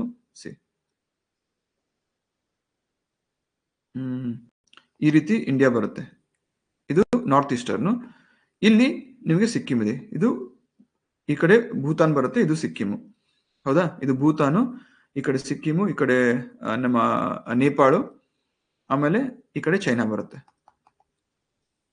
ಸೊ ಪ್ರೆಷರೈಸ್ ಮಾಡಕ್ ಶುರು ಮಾಡ್ತಾರೆ, ನಮ್ಮನ್ನ ಸೇರಿಸಿ ಅಂತ ಹೇಳ್ಬಿಟ್ಟು. ಈ ಕಡೆ ಸ್ಟಾರ್ಟಿಂಗು ಇಂಡಿಪೆಂಡೆಂಟ್ ಆಗಿತ್ತು, ಸಿಕ್ಕಿಮು ಸುಮ್ಮನೆ ಇತ್ತು. ಯಾವಾಗ ಪ್ರೆಷರ್ ಜಾಸ್ತಿ ಆಗಿ ಶುರು ಆಯ್ತು, ಅದಕ್ಕೊಂದು ಸಪೋರ್ಟ್ ಬೇಕಲ್ಲ, because Sikkim is such a small nation. So it was a small nation, ಅದು ಭಾರತಕ್ಕೆ ಅಪ್ರೋಚ್ ಮಾಡ್ತು. ಸೊ ಇಂಡಿಯಾ ಯಾವತ್ತಿದ್ರು ಕೂಡ ದಯಾಳು, it is very compassionate toward the smaller states or weaker sections, ಅನಾದಿ ಕಾಲದಿಂದಲೂ. ಸೊ ಇಂಡಿಯಾ ಏನ್ ಮಾಡ್ತು, ಅವರ ಹೆಲ್ಪ್ಲೆಸ್ ಸಿಚುವೇಶನ್ ಅನ್ನ ಅಡ್ವಾಂಟೇಜ್ ತಗೊಳ್ಳಿಲ್ಲ. ಅವ್ರೇನ್ ಹೇಳಿದ್ರು ಸಿಕ್ಕಿಂಗೆ, ಒಂದ್ ಕೆಲಸ ಮಾಡೋಣ, 1974 ಅಲ್ಲಿ ಸಿಕ್ಕಿಂ ಅಪ್ರೋಚ್ ಮಾಡ್ತು. ಫಾರ್ 1 year, 1 ವರ್ಷ ನೀವು ನಮ್ ಜೊತೆ ಇರಿ. ಹೆಂಗೆ ನಾವು ನಿಮ್ ಡೆಮೋ ಕ್ಲಾಸ್ ಕೊಟ್ಟು, ಡೆಮೋ ಕ್ಲಾಸ್ ನೋಡಿ, ಡೆಮೋ ಕ್ಲಾಸ್ ಇಷ್ಟ ಆದ್ರೆ ಮಾತ್ರ ರೆಗ್ಯುಲರ್ ಕ್ಲಾಸ್ ತಗೊಳ್ಳಿ ಅಂತ ಹೇಳ್ತೀವಲ್ವಾ, ಅದೇ ತರ ಇಂಡಿಯಾ ಅಥವಾ ಇಂಡಿಯನ್ ಗವರ್ಮೆಂಟ್ ಏನ್ ಮಾಡ್ತು, ಸಿಕ್ಕಿಂ ಅನ್ನ ಒಂದು ಅಗ್ರಿಮೆಂಟ್ ಮುಖಾಂತರ ನೀವು ಭಾರತಕ್ಕೆ ಸೇರ್ಕೊಳ್ಳಿ, ಸೇರ್ಕೊಂಡ್ಮೇಲೆ 1 ವರ್ಷ ನಮ್ ಜೊತೆ ಇರಿ, 1 ವರ್ಷ ನಮ್ ಜೊತೆ ಇರಿ, ನಿಮಗೇನಾದ್ರೂ ಕಂಫರ್ಟೇಬಲ್ ಅನ್ಸುತ್ತೆ ಆವಾಗ ಸಂಪೂರ್ಣ, ಅಂದ್ರೆ ಪೂರ್ಣ ಪ್ರಮಾಣದ ರಾಜ್ಯವಾಗಿ, ಫುಲ್ ಫ್ಲೆಜ್ಡ್ ಸ್ಟೇಟ್ ಆಗಿ ಭಾರತಕ್ಕೆ ನಿಮ್ಮನ್ನ ಸೇರ್ಸ್ಕೋತೀವಿ ಅಂತ ಹೇಳ್ತಾರೆ. ಯಾಕಂದ್ರೆ ಸಿಕ್ಕಿಂಗೆ ಇದೇ ಬೇಕಾಗಿತ್ತು, ಸಿಕ್ಕಿಂಗೆ ತಾನು ಇಂಡಿಪೆಂಡೆಂಟ್ ಆಗಿ ಜಾಸ್ತಿ ಜನ ಸರ್ವೈವ್ ಆಗಲ್ಲ ಅಂತ ಗೊತ್ತಿತ್ತು. ಯಾಕಂದ್ರೆ ಇದೇ ತರ ಸಿಕ್ಕಿಂ ಏನಾದ್ರೂ ಕಂಟಿನ್ಯೂ ಆದ್ರೆ ಒಂದಲ್ಲ ಒಂದಿನ ಚೈನಾ ಏನ್ ಮಾಡುತ್ತೆ, ಇಲ್ಲಿಗಲಿ ಆಕ್ಯುಪೈ ಮಾಡ್ಕೊಳ್ಳುತ್ತೆ ಅಂತ ಗೊತ್ತಿತ್ತು. ಸೊ ಹಂಗಾಗಿ 1 year ನೋಡ್ಕೊಳ್ತು. ಆಮೇಲೆ 1 year ನೋಡ್ಕೊಂಡ್ಮೇಲೆ ನಮ್ಗೆ ಕಂಫರ್ಟೇಬಲ್ ಇದೆ, ನಿಮ್ಮ ಅಡ್ಮಿನಿಸ್ಟ್ರೇಷನ್, ನಿಮ್ಮ ಫಂಡ್ ಅಲೋಕೇಶನ್, ನಿಮ್ದು ಸರ್ಕಾರದ ವ್ಯವಸ್ಥೆ ಎಲ್ಲ ಕೂಡ ನಮ್ಗೆ ಇಷ್ಟ ಆಗುತ್ತೆ, ಹಾಗಾಗಿ ನಮ್ಮನ್ನು ಕೂಡ ದತ್ತು ತಗೊಂಡ್ಬಿಡಿ, ನೀವು ಮಗನಾಗಿ ದತ್ತನ್ನ ತಗೊಂಡ್ಬಿಡಿ ಅಂತ ಹೇಳ್ತಾರೆ. ಸೊ ಆಗ 1975 ಅಲ್ಲಿ ಸಂವಿಧಾನ ಏನ್ ಮಾಡುತ್ತೆ, ಇಲ್ಲಿ ನೋಡಿ, ಇಲ್ಲಿ 1975 ಅಲ್ಲಿ ಸಂವಿಧಾನ through 36th constitutional amendment act 36ನೇ ಸಂವಿಧಾನದ ತಿದ್ದುಪಡಿ ಕಾಯ್ದೆ ಮುಖಾಂತರ ಸಿಕ್ಕಿಮನ್ನ ಭಾರತದ ಹೊಸ ರಾಜ್ಯವನ್ನಾಗಿ ಘೋಷಣೆ ಮಾಡಿ ಭಾರತದ ಟೆರಿಟರಿಗೆ ಸೇರಿಸಿಕೊಳ್ಳುತ್ತೆ. ಇದು ಎಕ್ಸಾಂಪಲ್ 1975. ಸೊ ಈಗ ಆರ್ಟಿಕಲ್ 2 ಅನ್ನೋದಕ್ಕೆ ಅಪ್ಲೈ ಮಾಡಿ. First of all admission and establishment. So Sikkim ಅಲ್ಲಿವರೆಗೂ ಸ್ವತಂತ್ರ ರಾಷ್ಟ್ರವಾಗಿತ್ತು, ಭಾರತದ ರಾಜ್ಯವಾಗಿರ್ಲಿಲ್ಲ. ಸೊ ಹಾಗಾಗಿ ಸಿಕ್ಕಿಮನ್ನ ಏನ್ ಮಾಡ್ಕೊಳ್ತು, ಭಾರತ ಅಡ್ಮಿಟ್ ಮಾಡ್ಕೊಳ್ತು, ಅಂದ್ರೆ ಸೇರ್ಪಡೆ ಮಾಡ್ಕೊಳ್ತು. ಸೇರ್ಪಡೆ ಮಾಡೋದರ ಮುಖಾಂತರ ಸ್ಥಾಪನೆ ಕೂಡ ಮಾಡ್ತು, ಏನನ್ನಾಗಿ, ಭಾರತದ ಹೊಸ ರಾಜ್ಯವಾಗಿ. ಸೊ ಹಾಗಾಗಿ ಅಡ್ಮಿಷನ್ ಮತ್ತೆ ಎಸ್ಟಾಬ್ಲಿಷ್ಮೆಂಟ್ ಆಯ್ತಾ. ನೆಕ್ಸ್ಟ್ ಯಾರು ಮಾಡಿದ್ರು, ಸಂಸತ್ತು ಮಾಡ್ತು. ಯಾವಾಗ 1975 ಸಂಸತ್ತು ಮಾಡ್ತು, ಪಾರ್ಲಿಮೆಂಟ್ ಮಾಡ್ತು. ಸೊ ಹಾಗಾಗಿ ಸಂಸತ್ ಮಾಡ್ತಾ ಅದರ ಜವಾಬ್ದಾರಿ ನಿಭಾಯಿಸ್ತಾ ಹೆಂಗೆ, ಥ್ರೂ ಲಾ. ಯಾವ ಕಾನೂನು, 36ನೇ ಸಾಂವಿಧಾನಿಕ ತಿದ್ದುಪಡಿ ಕಾಯ್ದೆ 36th ಕಾನ್ಸ್ಟಿಟ್ಯೂಷನಲ್ ಅಮೆಂಡ್ಮೆಂಟ್ ಆಕ್ಟ್ ಮುಖಾಂತರ ಸಿಕ್ಕಿಮನ್ನ ಹೊಸ ರಾಜ್ಯವನ್ನಾಗಿ ಘೋಷಣೆ ಮಾಡ್ತು. ಸೊ ಆರ್ಟಿಕಲ್ 2 ಅಲ್ಲಿ ಇರ್ತಕ್ಕಂಥ ಎಲ್ಲಾ ಅಂಶಗಳು ಬಂತ. ಏನು, ಸಿಂಪಲ್. ಆರ್ಟಿಕಲ್ 2 ಅಂದ್ರೆ ನಮ್ಮ ಸ್ವಂತ ಮಗ ಅಲ್ಲ, ಯಾರ್ದೋ ಒಂದು ಮಗುನ ನಾವು ದತ್ತು ತಗೊಳ್ತೀವಿ. ದತ್ತು ಅಂತ ಸ್ವೀಕಾರ ಮಾಡ್ಕೊಂಡು, ಪ್ರೊಸೀಜರ್ ಪ್ರಕಾರ ಸ್ವೀಕಾರ ಮಾಡ್ಕೊಂಡು ನಮ್ಮ ಮಗ ಅಂತ ಘೋಷಣೆ ಮಾಡ್ತೀವಿ. ಕ್ಲಿಯರ್. ಇದಕ್ಕೆ ಕಾನ್ಸ್ಟಿಟ್ಯೂಷನಲ್ ಅಮೆಂಡ್ಮೆಂಟ್ ಬೇಕು. ಬಿಕಾಸ್ ಆ ಟೆರಿಟರಿ ನಮ್ಮ ದೇಶದ ಭಾಗವಾಗಿರ್ಲಿಲ್ಲ, ನಮ್ಮ ರಾಜ್ಯ ಕ್ಷೇತ್ರ, ನಮ್ಮ ಟೆರಿಟರಿಯ ಭಾಗವಾಗಿರಲಿಲ್ಲ ಸೋ ಫಾರ್. ಸೊ ಈಗ ಅದನ್ನ ನಾವು ಒಂದು ಕಾನೂನಿನ ಮುಖಾಂತರ ಅದನ್ನ ಹೊಸ ರಾಜ್ಯವನ್ನಾಗಿ ಘೋಷಣೆ ಮಾಡಿ ಅದನ್ನ ಭಾರತದ ಟೆರಿಟರಿಗೆ ಸೇರ್ಪಡೆ ಮಾಡ್ಕೊಳ್ತಾ ಇದೀವಿ. ಕ್ಲಿಯರಾ ಎಲ್ರಿಗೂ? So simple quick revision. Article 1 ಏನ್ ಹೇಳುತ್ತೆ, India that is Bharat shall be a union of States. Bharat ಅಂದರೆ ಇಂಡಿಯಾ ಅಂದರೆ ಭಾರತ, ಅರ್ಥಾತ್ ಭಾರತ ಒಂದು ರಾಜ್ಯಗಳ ಒಕ್ಕೂಟ ಅಂದ್ರೆ ಯೂನಿಯನ್ ಮತ್ತು ಟೆರಿಟರಿ ರಾಜ್ಯ ಕ್ಷೇತ್ರ. ಡಿಫ್ರೆನ್ಸ್ ಗೊತ್ತಾಯ್ತು. ಕ್ಲಿಯರ್? ಆರ್ಟಿಕಲ್ 1 ಯಾವುದೇ ಕಾರಣಕ್ಕೂ ಮರಿಬಾರ್ದು. ನಡುರಾತ್ರಿ ನಾನು ಫೋನ್ ಮಾಡಿ ಕೇಳಿ ಆರ್ಟಿಕಲ್ 1 ಯೂನಿಯನ್ ಮತ್ತು ಟೆರಿಟರಿ ಡಿಫ್ರೆನ್ಸ್ ಹೇಳಿ ಅಂದ್ರೆ ಹೇಳ್ಬೇಕು. ಹೇಳ್ತೀರಾ? ನೆಕ್ಸ್ಟ್ ಆರ್ಟಿಕಲ್ 2 ಇಲ್ಲಿ ಏನ್ ಮಾಡ್ತೀವಿ, ಹೊಸ ರಾಜ್ಯ ಮಾಡ್ತೀವಿ. ಹೆಂಗೆ ಹೊಸ ರಾಜ್ಯ, ಯಾರು ಮಾಡ್ತಾರೆ ಇಲ್ಲಿ, ಪಾರ್ಲಿಮೆಂಟ್ ಅಥವಾ ಸಂಸತ್ ಮಾಡುತ್ತೆ. ಹೇಗ್ ಮಾಡುತ್ತೆ, ಒಂದು ಕಾನೂನಿನ ಮುಖಾಂತರ, ಒಂದು ಲಾ ಮುಖಾಂತರ ಮಾಡುತ್ತೆ. ಯಾರಿಗೆ ಅಪ್ಲಿಕೇಬಲ್ ಇದು? ಸೋ ಫಾರ್ ಭಾರತದ ಭಾಗವಾಗಿಲ್ದೇ ಇರತಕ್ಕಂತಹ ಒಂದು ಪ್ರದೇಶ, ಭಾರತದ ಭಾಗವಲ್ಲದ ಅಂತ ಒಂದು ಪ್ರದೇಶವನ್ನ ಹೊಸ ರಾಜ್ಯವಾಗಿ ಘೋಷಣೆ ಮಾಡುವಂತ ಅಧಿಕಾರ ಆರ್ಟಿಕಲ್ 2 ಅಲ್ಲಿ ಬರುತ್ತೆ. ಕ್ಲಿಯರ್? ತಿದ್ದುಪಡಿ ಕಾಯ್ದೆ ನಾನು ಎಕ್ಸ್ಪ್ಲೈನ್ ಮಾಡ್ತೀನಿ. ಈಗ ಅದನ್ನ ಬ್ರೀಫ್ ಆಗಿ ಎಕ್ಸ್ಪ್ಲೈನ್ ಮಾಡ್ತೀನಿ ನೋಡಿ. ಭಾರತ ಸಂವಿಧಾನವನ್ನ, ಇಂಡಿಯನ್ ಕಾನ್ಸ್ಟಿಟ್ಯೂಷನ್ ಅನ್ನ ಹಲವಾರು ರೀತಿಯಲ್ಲಿ ತಿದ್ದುಪಡಿ ಮಾಡಬಹುದು. ತಿದ್ದುಪಡಿ ಅಂದ್ರೆ ಅದ್ರಲ್ಲಿ ಏನೋ ಒಂದು ಆಡ್ ಮಾಡೋದಾಗಿರ್ಬೋದು, ರಿಮೂವ್ ಮಾಡೋದಾಗಿರ್ಬೋದು, ಅದಕ್ಕೆ ತಿದ್ದುಪಡಿ ಅಂತ ಕರಿತೀವಿ. ಸೊ ಅಮೆಂಡ್ಮೆಂಟ್ ಅಂತ ಬಂದಾಗ ಏನೋ ಒಂದು ಅಮೆಂಡ್ ಮಾಡ್ಲಿಕ್ಕೆ, ತಿದ್ದುಪಡಿ ಮಾಡ್ಲಿಕ್ಕೆ ಪ್ರೊಸೀಜರ್ ಏನು, ಫಸ್ಟ್ ಪಾರ್ಲಿಮೆಂಟ್ ಅಲ್ಲಿ ಬಿಲ್ ಅನ್ನ ಪಾಸ್ ಮಾಡಬೇಕು. ಸೊ ಇದನ್ನ ತಿದ್ದುಪಡಿ ಮಸೂದೆ ಅಂತ ಕರಿತೀವಿ, ಅಮೆಂಡ್ಮೆಂಟ್ ಬಿಲ್ ಅಂತ ಕರಿತೀವಿ. ಇದನ್ನ ಮಸೂದೆ ಅಂತ ಕರಿತೀವಿ. ಈ ಮಸೂದೆಯನ್ನ ಪಾಸ್ ಮಾಡಿದ್ಮೇಲೆ, ಪಾರ್ಲಿಮೆಂಟ್ ಅಂದ್ರೆ upper house, lower house, Lok Sabha ಮತ್ತು ರಾಜ್ಯಸಭಾ ಇವಿಬ್ರು ಪಾಸ್ ಮಾಡಿದ್ಮೇಲೆ ರಾಷ್ಟ್ರಪತಿಗಳ ಹತ್ರ ಹೋಗುತ್ತೆ. ರಾಷ್ಟ್ರಪತಿಗಳು ಯಾವಾಗ ಸೈನ್ ಮಾಡ್ಕೊಡ್ತಾರೆ ಆವಾಗ ಅದೇನಾಗುತ್ತೆ, ಆಕ್ಟ್ ಆಗುತ್ತೆ. ಸೊ ಅದು ಕಾಯ್ದೆ ಆಗುತ್ತೆ. ಕ್ಲಿಯರಾ? ಗೊತ್ತಾಯ್ತಾ ಬಿಲ್ಲು ಮತ್ತೆ ಕಾಯ್ದೆ ಮಧ್ಯೆ ಡಿಫ್ರೆನ್ಸ್? ಕ್ಲಿಯರ್ ಆಗಿದೆ ಎಸ್ ಅಂತ ಹಾಕಿ. ಬಿಲ್ಲು ಮತ್ತು ಕಾಯ್ದೆ ಮಧ್ಯೆ ಇರತಕ್ಕಂಥ difference.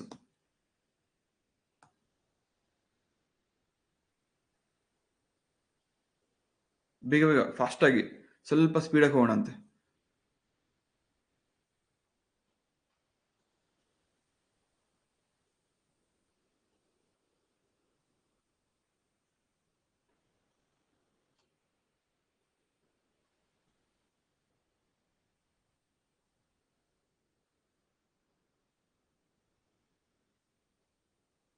S, very good. Interesting ಅನಿಸ್ತದೆ ಇಲ್ವೋ? ಕ್ಲಾಸು ಇಂಟ್ರೆಸ್ಟಿಂಗ್ ಆಗಿದೆಯೋ, ಬೋರಿಂಗ್ ಅನಿಸ್ತಾ ಇದೆಯೋ? ಅದಕ್ಕೆ PPT ಹಾಕೊಳ್ದೆ ಯಾಕೆ ಬರೆದು ಮಾಡ್ತಾ ಇದೆ ಅಂತ ಹೇಳಿದ್ರೆ, ನಿಮ್ಮ ಇನ್ವಾಲ್ವ್ಮೆಂಟ್ ಚೆನ್ನಾಗಿರುತ್ತೆ ಅಂತ ಹೇಳ್ಬಿಟ್ಟು. ಯಾರಿಗಾರು ಬೋರ್ ಆಗ್ತಾ ಇದೆ ಕ್ಲಾಸು?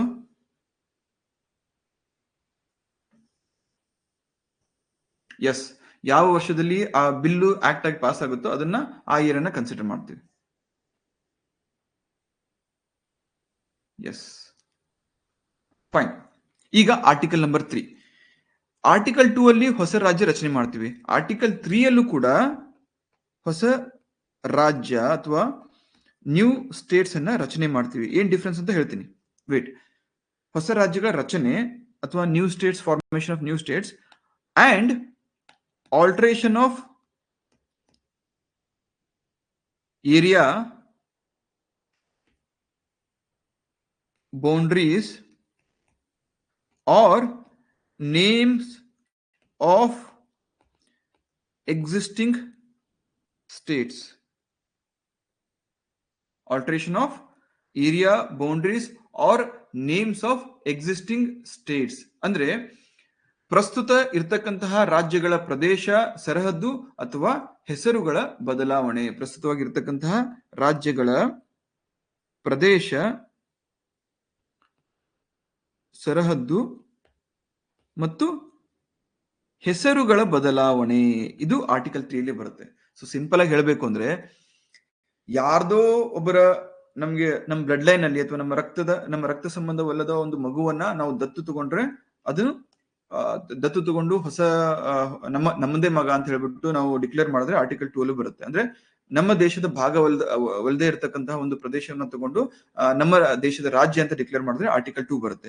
ಆರ್ಟಿಕಲ್ 3 ಅಂದ್ರೆ ನಮ್ಮ ಬ್ಲಡ್ ಲೈನ್ ಅಲ್ಲಿ ಚಿಕ್ಕಪ್ಪನ ಮಗನೋ ಅಥವಾ ದೊಡ್ಡಪ್ಪನ ಮಗನೋ ಅಥವಾ ನಮ್ಮ ಸಂಬಂಧಿನೋ ಅವನನ್ನೇ ದತ್ತು ತಗೊಂಡು ಅವ್ನ್ ನಮ್ಮ ಮಗ ಅಂತ ಡಿಕ್ಲೇರ್ ಮಾಡಿದ್ರೆ ಆರ್ಟಿಕಲ್ 3 ಬರುತ್ತೆ. ಇದರ ಅರ್ಥ ನಮ್ಮ ದೇಶದ ಯೂನಿಯನ್ ಅಲ್ಲಿ ಅಥವಾ ನಮ್ಮ ದೇಶದ ಟೆರಿಟರಿಯಲ್ಲಿ ಆಲ್ರೆಡಿ ಇರತಕ್ಕಂತಹ ಪ್ರದೇಶವನ್ನ ನಾವು ಮರ್ಜ್ ಮಾಡಿನೋ ಅಥವಾ ಡಿವೈಡ್ ಮಾಡಿನೋ ಅಥವಾ ಅದನ್ನ ಸ್ವಲ್ಪ ಬೌಂಡ್ರಿ ಆಲ್ಟರ್ ಮಾಡಿನೋ ಅದನ್ನ ಹೊಸ ರಾಜ್ಯ ಅಂತ ಡಿಕ್ಲೇರ್ ಮಾಡಿದ್ರೆ ಅದು ಆರ್ಟಿಕಲ್ 3 ಅಲ್ಲಿ ಬರುತ್ತೆ.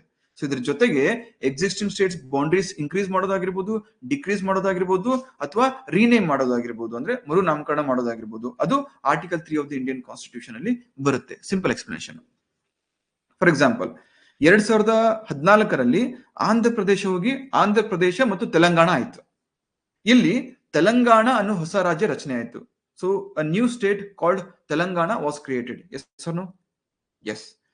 ಸೊ ಈ ತೆಲಂಗಾಣ ರಚನೆ ಆಗ್ಲಿಕ್ಕೆ ಭಾರತದ ಹೊರಗಡೆ ಇರತಕ್ಕಂಥ ಪ್ರದೇಶವನ್ನು ತಗೊಂಡ್ವಾ ಅಥವಾ ಭಾರತದಲ್ಲಿ ಆಲ್ರೆಡಿ ಎಕ್ಸಿಸ್ಟಿಂಗ್ ಸ್ಟೇಟ್ ಅನ್ನ ಡಿವೈಡ್ ಮಾಡಿದ್ವಾ? ಭಾರತದಲ್ಲಿ ಆಲ್ರೆಡಿ ಎಕ್ಸಿಸ್ಟೆನ್ಸ್ ಅಲ್ಲಿ ಇರ್ತಕ್ಕಂಥ ಒಂದು ರಾಜ್ಯ ಆಂಧ್ರ ಪ್ರದೇಶವನ್ನ ಡಿವೈಡ್ ಮಾಡಿದ್ವಿ. So we divided Andhra Pradesh into Andhra Pradesh and Telangana. Yes. So ಈಗ ಇಲ್ಲಿ ಎಕ್ಸಿಸ್ಟಿಂಗ್ ಸ್ಟೇಟ್ ಅನ್ನ ಡಿವೈಡ್ ಮಾಡಿ ಹೊಸ ರಾಜ್ಯ ರಚನೆ ಮಾಡಿದ್ವಿ. ಹಾಗಾಗಿ ಇದು ಆರ್ಟಿಕಲ್ 3 ಅಲ್ಲಿ ಆಗಿದೆ. ಕ್ರಿಯೇಟ್ ಒಂದು. ನೆಕ್ಸ್ಟ್ 1973 ನವೆಂಬರ್ 1 1973ರಲ್ಲಿ ಮೈಸೂರು ರಾಜ್ಯ ಹೋಗಿ ಕರ್ನಾಟಕ ರಾಜ್ಯ ಆಯ್ತು. ಒಪ್ಕೊಳ್ತೀರಾ? ಹೌದಲ್ವ? ಅವಾಗ ನಮ್ಮ ರಾಜ್ಯದ ಮುಖ್ಯಮಂತ್ರಿಗಳು ಯಾರಾಗಿದ್ರು ಹೇಳ್ಬೋದಾ? 1973 ನವೆಂಬರ್ 1. ಆ ಸಂದರ್ಭದಲ್ಲಿ ಮೈಸೂರು ರಾಜ್ಯ ಹೋಗಿ ಕರ್ನಾಟಕ ರಾಜ್ಯ ಅಂತ ಇದನ್ನ ನಾವು ಕರೆದ್ವಿ. ಈ ಹೆಸರು ಅಥವಾ ನೇಮ್ ಅನ್ನ ಬದಲಾವಣೆ ಯಾರು ಸಂಸತ್ ಮಾಡ್ತು, ಪಾರ್ಲಿಮೆಂಟ್ ಮಾಡ್ತು. ಸೊ ಆ ಅಧಿಕಾರ ಯಾರು ಕೊಟ್ಟಿದ್ದಾರೆ? ಆರ್ಟಿಕಲ್ 3 ಕೊಟ್ಟಿದೆ. ಗೆಟಿಂಗ್? ಸೊ ಇದರ ಅರ್ಥ ಏನಪ್ಪಾ ಅಂತ ಹೇಳಿದ್ರೆ, ನಮ್ಮ ದೇಶದ ರಾಜ್ಯ ಕ್ಷೇತ್ರ ಅಥವಾ ಟೆರಿಟರಿಯಲ್ಲಿ ಇಲ್ಲದೆ ಇರತಕ್ಕಂತಹ ಒಂದು ಹೊಸ ಪ್ರದೇಶವನ್ನು ತಗೊಂಡ್ಬಂದು ಹೊಸ ಸ್ಟೇಟ್ ಅಂತ ನೀವು ಸ್ಥಾಪನೆ ಮಾಡಿ ಡಿಕ್ಲೇರ್ ಮಾಡಿದ್ರೆ ಅದಕ್ಕೆ ಪಾರ್ಲಿಮೆಂಟ್ಗೆ ಅಧಿಕಾರ ಕೊಡೋದು ಆರ್ಟಿಕಲ್ 2. ನಮ್ಮ ದೇಶದ ಟೆರಿಟರಿಯಲ್ಲಿ, ನಮ್ಮ ದೇಶದ ಪ್ರದೇಶದಲ್ಲಿ ಈಗಾಗಲೇ ಇರ್ತಕ್ಕಂತಹ ಒಂದು ಪ್ರದೇಶವನ್ನ ತಗೊಂಡ್ಬಂದು ಅಥವಾ ಅದನ್ನ ಸ್ವಲ್ಪ ಆಲ್ಟರ್ ಮಾಡಿ, ಅದನ್ನ ಕಟ್ ಮಾಡಿ, ಅದನ್ನ ಡಿವೈಡ್ ಮಾಡಿ ಅಥವಾ 2 ಸ್ಟೇಟ್ಸ್ ಅನ್ನ ಜಾಯಿಂಟ್ ಮಾಡಿ ಹೊಸ ರಾಜ್ಯ ಸ್ಥಾಪನೆ ಮಾಡಿದ್ರೆ ಅದಕ್ಕೆ ಅಧಿಕಾರ ಕೊಡೋದು ಆರ್ಟಿಕಲ್ 3. ಇದ್ರ ಜೊತೆಗೆ ಎಕ್ಸಿಸ್ಟಿಂಗ್ ಸ್ಟೇಟ್ಸ್ ನ ಹೆಸರು ಚೇಂಜ್ ಮಾಡೋದು, ಬೌಂಡ್ರೀಸ್ ಚೇಂಜ್ ಮಾಡೋದು, ಬೌಂಡ್ರೀಸ್ ಇನ್ಕ್ರೀಸ್ ಮಾಡೋದು, ಬೌಂಡ್ರೀಸ್ ಡಿಕ್ರೀಸ್ ಮಾಡೋದು, ಈ ಕೆಲಸಕ್ಕೂ ಕೂಡ ಅಧಿಕಾರ ಕೊಡ್ತಾ ಇರೋದು ಯಾರು? Article 3 of the Indian constitution. So that is the main difference between article 2 and article 3 of the Indian constitution. ನಿಮ್ಮೆಲ್ಲರಿಗೂ ಕೂಡ ಡಿಫರೆನ್ಸ್ ಗೊತ್ತಾಗಿದ್ರೆ ಕಮೆಂಟ್ಸ್ ಅಲ್ಲಿ ಆರ್ಟಿಕಲ್ 2 ಮತ್ತು ಆರ್ಟಿಕಲ್ 3 ಅಂತ ಟೈಪ್ ಮಾಡಿ ಪ್ಲೀಸ್. ಆರ್ಟಿಕಲ್ 2 ಮತ್ತು ಆರ್ಟಿಕಲ್ 3 ಅಂತ ಟೈಪ್ ಮಾಡಿ. ಎಸ್. ಆ ಸಂದರ್ಭದಲ್ಲಿ ದೇವರಾಜ್ ಅರಸು ಅವರು ರಾಜ್ಯದ ಮುಖ್ಯಮಂತ್ರಿಗಳಾಗಿದ್ರು. ಸೊ ಅಂದ್ರೆ ಆರ್ಟಿಕಲ್ 3ರ ಪ್ರಕಾರ ಭಾರತದ ಸಂಸತ್ತು ಕಾನೂನಿನ ಮೂಲಕ ಯಾವುದೇ ಒಂದು ರಾಜ್ಯದಿಂದ ಒಂದು ಕ್ಷೇತ್ರವನ್ನ ಪ್ರತ್ಯೇಕಿಸಿ ಅಥವಾ 2 ರಾಜ್ಯಗಳನ್ನ ಒಟ್ಟಿಗೆ ಸೇರಿಸಿ ಹೊಸ ರಾಜ್ಯವನ್ನ ರಚನೆ ಮಾಡಬಹುದು. ಅದ್ರ ಜೊತೆಗೆ ರಾಜ್ಯದ ಪ್ರದೇಶವನ್ನು ಹೆಚ್ಚಿಸಬಹುದು, ಕಡಿಮೆ ಮಾಡಬಹುದು, ರಾಜ್ಯದ ಒಂದು ಟೆರಿಟರಿ ಅಥವಾ ಸರಹದ್ದು ಆ ಲಿಮಿಟ್ ಅನ್ನ ಬದಲಾವಣೆ ಮಾಡಬಹುದು. ಅದ್ರ ಜೊತೆಗೆ ಯಾವುದೇ ರಾಜ್ಯದ ಹೆಸರನ್ನು ಕೂಡ ಬದಲಾವಣೆ ಮಾಡತಕ್ಕಂತಹ ಸಂಪೂರ್ಣ ಅಧಿಕಾರವನ್ನ ಯಾರು? ಈ ಸಂವಿಧಾನ ಸಂಸತ್ತಿಗೆ ಕೊಟ್ಟಿದೆ. ಕ್ಲಿಯರ್? ಕ್ಲಿಯರ್? ಇಲ್ಲಿಯವರು ಕ್ಲಿಯರಾ?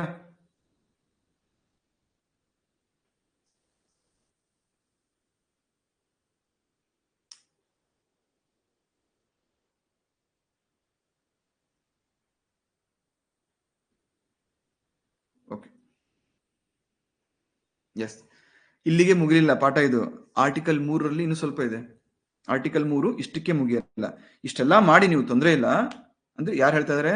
ಕಾನ್ಸ್ಟಿಟ್ಯೂಷನ್, ಪಾರ್ಲಿಮೆಂಟ್ ಹೇಳ್ತಾ ಇದೆ ನಿಮ್ಗೆ ಇಷ್ಟೆಲ್ಲ ಪವರ್ ಕೊಟ್ಟಿದೀವಿ. ಎಕ್ಸಿಸ್ಟಿಂಗ್ ಸ್ಟೇಟ್ಸ್ ಅನ್ನ ತಗೊಂಡು ಹೊಸ ರಾಜ್ಯ ಆದ್ರೂ ಮಾಡಿ, ಎಕ್ಸಿಸ್ಟಿಂಗ್ ರಾಜ್ಯವನ್ನ ಡಿವೈಡ್ ಮಾಡಿ ಅವಾಗ್ಲಾದ್ರೂ ಹೊಸ ರಾಜ್ಯ ಮಾಡಿ, ಅದರ ಲಿಮಿಟ್, ಅದರ ಬೌಂಡ್ರಿ, ಅದರ ಪ್ರದೇಶ ಇನ್ಕ್ರೀಸ್ ಮಾಡ್ತಿರೋ ಡಿಕ್ರೀಸ್ ಮಾಡ್ತಿರೋ ಮಾಡಿ, ಅಥವಾ ಅದರ ಹೆಸರು ಚೇಂಜ್ ಮಾಡ್ತಿರೋ ಮಾಡಿ, ನಾವು ಕೇಳಕ್ ಹೋಗಲ್ಲ. But but but while doing so, ಆ ರೀತಿ ಮಾಡುವಾಗ ಒಂದು ಚೆಕ್ಸ್ ಅಂಡ್ ಬ್ಯಾಲೆನ್ಸ್ ಬೇಕಲ್ಲ. ಸೊ ಅದಕ್ಕೆ ಈ ಒಂದು ಪ್ರಕ್ರಿಯೆನ ಆರಂಭ ಮಾಡೋ ಮುಂಚೆ ಇಲ್ಲಿ ನಮ್ಮ ಮಾನ್ಯ ರಾಷ್ಟ್ರಪತಿಗಳು ಯಾರು ಬರ್ತಾರೆ? ನಮ್ಮ ದ್ರೌಪದಿ ಮುರ್ಮು ಅವರು ಬರ್ತಾರೆ. ರಾಷ್ಟ್ರಪತಿಗಳು ಏನ್ ಮಾಡ್ಬೇಕು? ಇದಕ್ಕೆ ಸಂಬಂಧಪಟ್ಟಂತಹ ಒಂದು ಬಿಲ್ ಅನ್ನ ಕನ್ಸರ್ನ್ಡ್ ಸ್ಟೇಟ್ಗೆ, ಕನ್ಸರ್ನ್ಡ್ ಯಾವ್ದು ರಾಜ್ಯ ಇರುತ್ತಲ್ಲ, ಸಂಬಂಧಿತ ರಾಜ್ಯ, ಆ ಕನ್ಸರ್ನ್ಡ್ ಸ್ಟೇಟ್ಗೆ ಬಿಲ್ ಅನ್ನ ರೆಫರ್ ಮಾಡ್ಬೇಕು, ಕಳಿಸ್ಕೊಡ್ಬೇಕು. ಏನಂತ? ನೋಡ್ರಪ್ಪ, ಈ ರೀತಿ ಈಗ ಫಾರ್ ಎಕ್ಸಾಂಪಲ್ 2014ರಲ್ಲಿ ಆದಂತಹ ಘಟನೆಯನ್ನೇ ತಗೊಳ್ಳೋಣ. ಆಗ ರಾಷ್ಟ್ರಪತಿಗಳು ಏನ್ ಮಾಡ್ತಾರೆ?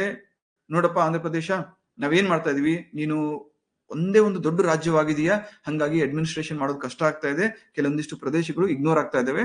ಹಾಗಾಗಿ ನಾವು ಡಿಸೈಡ್ ಮಾಡಿದೀವಿ ಏನಂತ, ಈ ಆಂಧ್ರ ಪ್ರದೇಶವನ್ನ ಡಿವೈಡ್ ಮಾಡಿ ಆಂಧ್ರ ಮತ್ತು ತೆಲಂಗಾಣ ಎಂಬ 2 ರಾಜ್ಯ ಮಾಡಬೇಕು, 2 ಡಿಫರೆಂಟ್ ಸ್ಟೇಟ್ಸ್ ಮಾಡಬೇಕು ಅಂತ ಡಿಸೈಡ್ ಮಾಡಿದೀವಿ. ಇದ್ರ ಬಗ್ಗೆ ನಿನ್ನ ಅಭಿಪ್ರಾಯ ಏನು ಅಂತ ಕನ್ಸರ್ನ್ಡ್ ಸ್ಟೇಟ್ಗೆ ಕೇಳುತ್ತೆ. ಯಾರು ಕೇಳ್ತಾರೆ?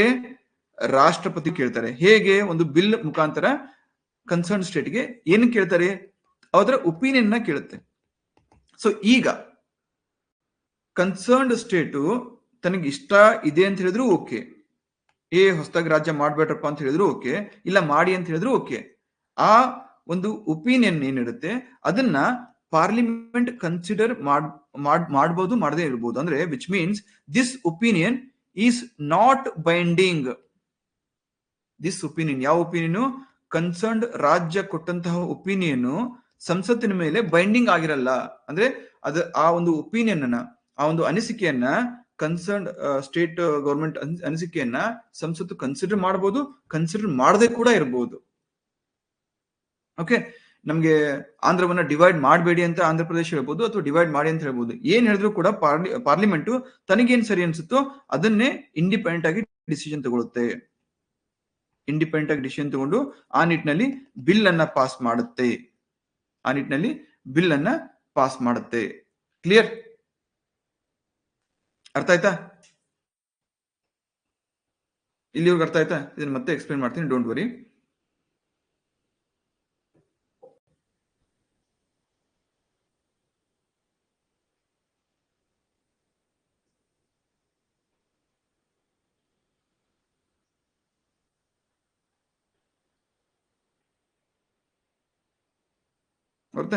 ಸೊ ಈಗ ಇದರ ಅರ್ಥ ಏನಪ್ಪಾ ಅಂತ ಹೇಳಿದ್ರೆ, ಒಂದು ಎಕ್ಸಿಸ್ಟಿಂಗ್ ರಾಜ್ಯವನ್ನ ಡಿವೈಡ್ ಮಾಡಿ ಹೊಸ ರಾಜ್ಯ ರಚನೆ ಮಾಡೋದಾಗಿರ್ಬೋದು, ಅಥವಾ ಎಕ್ಸಿಸ್ಟಿಂಗ್ ರಾಜ್ಯಗಳನ್ನ ಕಂಬೈನ್ ಮಾಡಿ ಹೊಸ ರಾಜ್ಯ ರಚನೆ ಮಾಡೋದಾಗಿರ್ಬೋದು, ಅಥವಾ ಎಕ್ಸಿಸ್ಟಿಂಗ್ ಸ್ಟೇಟ್ ನ ಬೌಂಡ್ರಿ ಇನ್ಕ್ರೀಸ್ ಮಾಡೋದು ಡಿಕ್ರೀಸ್ ಮಾಡೋದಾಗಿರ್ಬೋದು, ಅಥವಾ ಹೆಸರನ್ನ ಚೇಂಜ್ ಮಾಡೋದಾಗಿರ್ಬೋದು.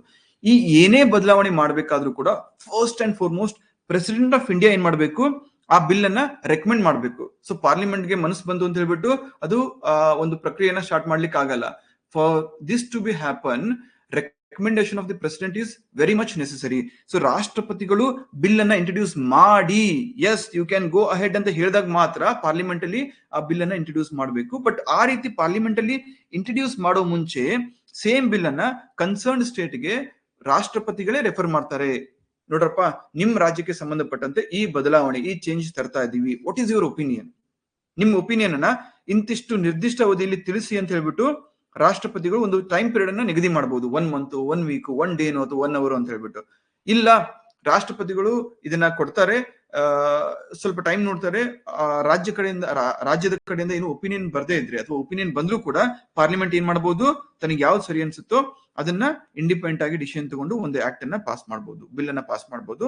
ಆ ಬಿಲ್ ಏನಾಗುತ್ತೆ? ಆಕ್ಟ್ ಆಗುತ್ತೆ. So which means the opinion of the state is not binding upon the parliament. Binding ಅಂತ ಹೇಳಿದ್ರೆ ನಾನು ಹೇಳಿದ್ ಕೇಳಲೇಬೇಕು ಅನ್ನೋ ನಿರ್ದಿಷ್ಟವಾದಂತ ಕಟ್ಟುಪಾಡು ಏನೂ ಇಲ್ಲ.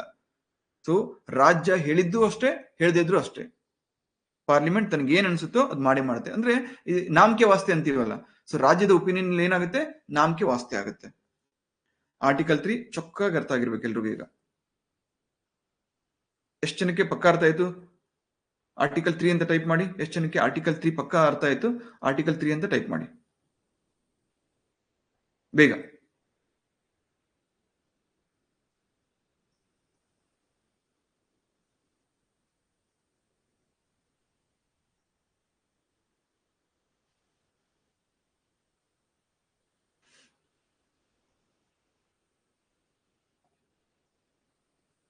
Very good. So quick revision. Article 1, article 2 and article 3 of the Indian constitution. Article 1 ಏನ್ ಹೇಳುತ್ತೆ? India that is Bharat shall be a union of states. India Bharat union. India Bharat ಒಕ್ಕೂಟ. 3 ವರ್ಡ್ ಬಂತು, ಒಕ್ಕೂಟ ಮತ್ತು ಯಾವುದು ನಮ್ಮ ರಾಜ್ಯ ಕ್ಷೇತ್ರ ಅಥವಾ ಟೆರಿಟರಿ ಡಿಫರೆನ್ಸ್ ಗೊತ್ತಾಯ್ತು. Article 1 dusted. Article 2 establishment of formation of new States. ಹೊಸ ರಾಜ್ಯಗಳ ಸ್ಥಾಪನೆ ಅಥವಾ ರಚನೆ. ಯಾವ ಹೊಸ ರಾಜ್ಯ? ರಾಜ್ಯದ ಅಂದ್ರೆ ಭಾರತ ದೇಶದ ರಾಜ್ಯ ಕ್ಷೇತ್ರದ ವ್ಯಾಪ್ತಿಯಲ್ಲಿ ಈ ಹಿಂದೆ ಇಲ್ಲದೆ ಇರತಕ್ಕಂತ, ಅಂದ್ರೆ those territories which were so far not a part of India's territory, ಅಂತಹ ಪ್ರದೇಶಗಳನ್ನ ಹೊಸ ರಾಜ್ಯಗಳನ್ನಾಗಿ ಘೋಷಣೆ ಮಾಡುವಂತಹ ಅಧಿಕಾರ ಯಾರಿಗೆ? ಪಾರ್ಲಿಮೆಂಟ್ ಇದೆ. Best example Sikkim. Next article 3 of the Indian constitution. So article 3 of the Indian constitution ಏನ್ ಹೇಳುತ್ತೆ? ಇದರಲ್ಲೂ ಕೂಡ ಫಾರ್ಮೇಶನ್ ಆಫ್ ನ್ಯೂ ಸ್ಟೇಟ್ಸ್, ಹೊಸ ರಾಜ್ಯಗಳ ಸ್ಥಾಪನೆ. ಅದರ ಜೊತೆಗೆ ಎಕ್ಸಿಸ್ಟಿಂಗ್ ಸ್ಟೇಟ್ಸ್ ನ ಬೌಂಡ್ರೀಸ್ ಇನ್ಕ್ರೀಸ್ ಮಾಡೋದು, ಡಿಕ್ರೀಸ್ ಮಾಡೋದು, ಅಥವಾ ಅದರ ಜೊತೆಗೆ renaming of States, existing States. So article 3 ಕೂಡ it speaks about the formation of new States, but along with that it also speaks about formation of new States, increasing or decreasing boundaries of existing states and renaming of existing states. Already ಇರ್ತಕ್ಕಂಥ ರಾಜ್ಯಗಳ ಒಂದು ಮರುನಾಮಕರಣ. ಇದನ್ನ article 3ರಲ್ಲಿ ನಾವು ಮಾತಾಡ್ತೀವಿ. ಓಕೆನಾ? So article 3ಕ್ಕೆ procedure ಏನು? First ಈ ರೀತಿ ಏನಾದ್ರು ಬದಲಾವಣೆ ಮಾಡಬೇಕು ಅಂದ್ರೆ ಆನರೇಬಲ್ ಪ್ರೆಸಿಡೆಂಟ್ ಆಫ್ ಇಂಡಿಯಾ, ರಾಷ್ಟ್ರಪತಿಗಳು ಈ ನಿಟ್ಟಿನಲ್ಲಿ ಒಂದು ಬಿಲ್ ಅನ್ನ ಇಂಟ್ರೊಡ್ಯೂಸ್ ಮಾಡಿ ಅಂತ ಹೇಳ್ಬಿಟ್ಟು ರೆಕಮೆಂಡ್ ಮಾಡಬೇಕು. ಸೊ ಇವು ರೆಕಮೆಂಡ್ ಮಾಡಿದ್ಮೇಲೆ ಮಾತ್ರ ಈ ಒಂದು ಬದಲಾವಣೆ ಆಗುತ್ತೆ. ಆ ರೀತಿ ಬಿಲ್ ಅನ್ನ ರೆಕಮೆಂಡ್ ಮಾಡಿದ್ಮೇಲೆ ಮೊಟ್ಟ ಮೊದಲನೇದಾಗಿ ಕನ್ಸರ್ನ್ಡ್ ಸ್ಟೇಟ್ ಲೆಜಿಸ್ಲೇಚರ್ಗೆ ಆ ಬಿಲ್ ಅನ್ನ ರೆಫರ್ ಮಾಡಬೇಕು. ಇದ್ರ ಮೇಲೆ ನಿಮ್ಮ ಒಪಿನಿಯನ್ ಏನಿದೆ, ನಾವು ಈ ತರ ಬದಲಾವಣೆ ಮಾಡಬೇಕು ಅನ್ಕೊಂಡಿದೀವಿ, ನಿಮ್ಮ ಒಪಿನಿಯನ್ ಏನು ಅಂತ ಅವ್ರನ್ನ ಕೇಳಬೇಕು. ಅವರು ಹೂ ಅನ್ಲಿ ಬಿಡ್ಲಿ, ನೆಕ್ಸ್ಟ್ ಪಾರ್ಲಿಮೆಂಟ್ ಏನ್ ಮಾಡುತ್ತೆ? ಹೂ ಅಂದ್ರೆ ಇಷ್ಟ ಅಂದ್ರೆ ತಗೋಬಹುದು, ಇಷ್ಟ ಇಲ್ಲ ಅಂದ್ರೆ ಬಿಡಬಹುದು. ಪಾರ್ಲಿಮೆಂಟ್ ಆ ಬಿಲ್ ಅನ್ನ ಕನ್ಸಿಡರ್ ಮಾಡಿ ಅದಕ್ಕೆ ಸಂಬಂಧಪಟ್ಟಂತೆ ಒಂದು ಆಕ್ಟ್ ಅನ್ನ ಪಾಸ್ ಮಾಡಬೇಕು. ಆಗ ಆ ಬದಲಾವಣೆ ಆಗುತ್ತೆ. Done and dusted. ಕ್ಲಿಯರ್? ಎಲ್ರಿಗೂ ಆರ್ಟಿಕಲ್ 1, 2, 3 ಕ್ಲಿಯರ್ ಆಗಿರಲೇಬೇಕು, ಯಾವುದು ಡೌಟ್ ಇರಬಾರ್ದು. ರೈಟ್?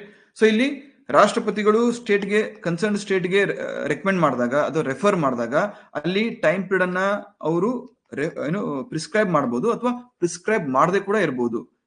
ಏನೇ ಆಗಿದ್ರು ಕೂಡ ಪಾರ್ಲಿಮೆಂಟ್ ತನ್ನ ಒಂದು ಒಪಿನಿಯನ್ ಏನಿರುತ್ತೆ ಅದನ್ನೇ ಇಂಪ್ಲಿಮೆಂಟ್ ಮಾಡುತ್ತೆ. Clear? This is article 3.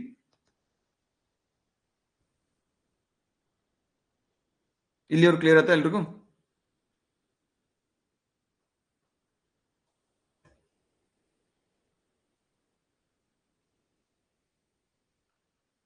Okay.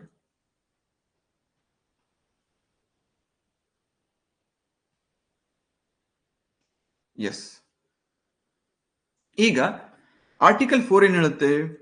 Article 2 ಮತ್ತು ಆರ್ಟಿಕಲ್ 3 ಅಡಿಯಲ್ಲಿ, ಆರ್ಟಿಕಲ್ 4 ಕೇಳಿಸ್ಕೊಳ್ಳಿ, ಆರ್ಟಿಕಲ್ 2 ಮತ್ತು ಆರ್ಟಿಕಲ್ 3ರ ಅಡಿಯಲ್ಲಿ, ಈ ಮೇಲ್ಗಡೆ ಇರ್ತಕ್ಕಂಥ 2 ಆರ್ಟಿಕಲ್, ಆರ್ಟಿಕಲ್ 2 ಮತ್ತು ಆರ್ಟಿಕಲ್ 3ರ ಅಡಿಯಲ್ಲಿ ಭಾರತದ ಸಂಸತ್ತು ಅಂದ್ರೆ ಭಾರತದ ಪಾರ್ಲಿಮೆಂಟ್ ಏನೇ ಕಾನೂನು ಮಾಡಿದ್ರು ಕೂಡ, ಏನೇ ಕಾನೂನು ಅಥವಾ ಲಾ ಅಥವಾ ಅಮೆಂಡ್ಮೆಂಟ್ ಮಾಡಿದ್ರು ಕೂಡ that shall not be considered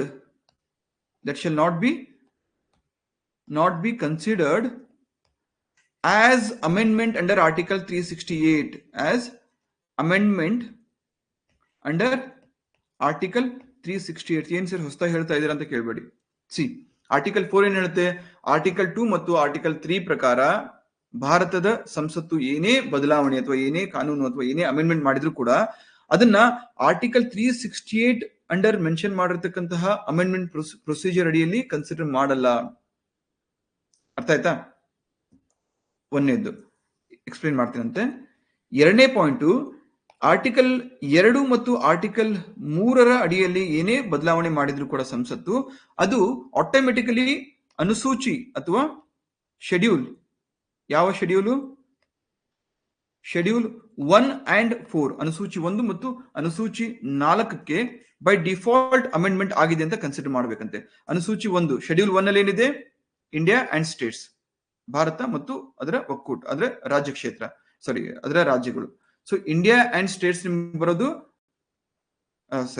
India and it's territories. So ರಾಜ್ಯ, ಭಾರತ ಮತ್ತು ಅದರ ರಾಜ್ಯ ಕ್ಷೇತ್ರ ಅಥವಾ ಯೂನಿಯನ್ ಟೆರಿಟರೀಸ್ ಶೆಡ್ಯೂಲ್ 1 ಬರೋದು. ಶೆಡ್ಯೂಲ್ 4 ಅಲ್ಲಿ ಏನ್ ಬರುತ್ತೆ? ಅಲೋಕೇಶನ್ ಆಫ್ ಸೀಟ್ಸ್ ಇನ್ ರಾಜ್ಯಸಭಾ. ಇಲ್ಲಿ ಬರೆದು ಬಿಡ್ತೀನಿ ನೋಡಿ. ಶೆಡ್ಯೂಲ್ 1 ಯಾವ್ದ್ರ ಬಗ್ಗೆ ಇದೆ? India and it's union territories. Schedule 4 ಏನ್ ಹೇಳುತ್ತೆ? Allocation of seats in Rajya Sabha upper house. So ಅದರ ಅರ್ಥ ಆರ್ಟಿಕಲ್ 4 ಎರಡು ಅಂಶಗಳ ಬಗ್ಗೆ ಮಾತಾಡುತ್ತೆ. ಫಸ್ಟ್ ಅಂಶ ಯಾವುದಪ್ಪ ಅಂತ ಹೇಳಿದ್ರೆ, ಆರ್ಟಿಕಲ್ 2 ಮತ್ತು 3 ಬಳಸಿಕೊಂಡು ಭಾರತದ ಸಂಸತ್ತು, ಇಂಡಿಯನ್ ಪಾರ್ಲಿಮೆಂಟ್ ಏನೇ ಬದಲಾವಣೆ ಮಾಡಿದ್ರು ಕೂಡ that is not deemed to be a constitutional amendment under article 368 of the Indian constitution. ಏನಪ್ಪ ಇದರ ಅರ್ಥ ಅಂತ ಹೇಳಿದ್ರೆ, ಒಂದು ಸ್ಮಾಲ್ ಕಾನ್ಸೆಪ್ಟ್ ಇದೆ. ಭಾರತ ಸಂವಿಧಾನ ಇದೆಯಾ? ಇಂಡಿಯನ್ ಕಾನ್ಸ್ಟಿಟ್ಯೂಷನ್ ಇದೆಯಾ? ಇದೆ ಇಲ್ವಾ? ಇದೆ. ಸೊ ಇಂಡಿಯನ್ ಕಾನ್ಸ್ಟಿಟ್ಯೂಷನ್ ಅನ್ನ ನೀವು ಅಮೆಂಡ್ ಮಾಡಬೇಕು ಅಂದ್ರೆ ಏನಾದ್ರು ಹೊಸದಾಗಿ ಆಡ್ ಮಾಡೋದಾಗಿರ್ಬೋದು, ಡಿಲೀಟ್ ಮಾಡೋದಾಗಿರ್ಬೋದು, ಏನೇ ಇರಲಿ. ಸೊ ಅದಕ್ಕೆ ಮಾಡ್ಲಿಕ್ಕೆ 3 ರೀತಿಯಾದಂತಹ ಪ್ರೊಸೀಜರ್ ಇದೆ. ಏನು? ಒಂದು, ಮೊದಲನೇದಾಗಿ ಸಿಂಪಲ್ ಮೆಜಾರಿಟಿ, ಅಂದ್ರೆ more than 50% of people present and voting. ಈ ಮೆಜಾರಿಟಿ ಟೈಪ್ಸ್ ಆಫ್ ಮೆಜಾರಿಟಿನ ನಾಳೆ ಕ್ಲಾಸಲ್ಲಿ ಎಕ್ಸ್ಪ್ಲೇನ್ ಮಾಡ್ತೀನಿ, ನಿಮ್ಗೆ ಡೀಟೇಲ್ ಆಗಿ ಅರ್ಥ ಆಗುತ್ತೆ. ಸದ್ಯಕ್ಕೆ ನೆನ್ಪಿಟ್ಕೊಳ್ಳಿ, ಸಿಂಪಲ್ ಮೆಜಾರಿಟಿ ಮುಖಾಂತರ ಅಂದ್ರೆ ಎಷ್ಟು ಜನ ಅವತ್ತು ಏನು ಸೆಷನ್ ಬಂದಿದ್ದಾರೋ ಅವರಲ್ಲಿ ಮೋರ್ ದನ್ 50% ಜನ ಅವರು ಪ್ರೆಸೆಂಟ್ ಇದ್ದು ಆ ಫೇವರ್ ಅಲ್ಲಿ ವೋಟಿಂಗ್ ಮಾಡಿದ್ರೆ ಅದು ಒಂದು ಬದಲಾವಣೆ. ಎರಡನೇದು ಸ್ಪೆಷಲ್ ಮೆಜಾರಿಟಿ ಅಂತ ಬರುತ್ತೆ.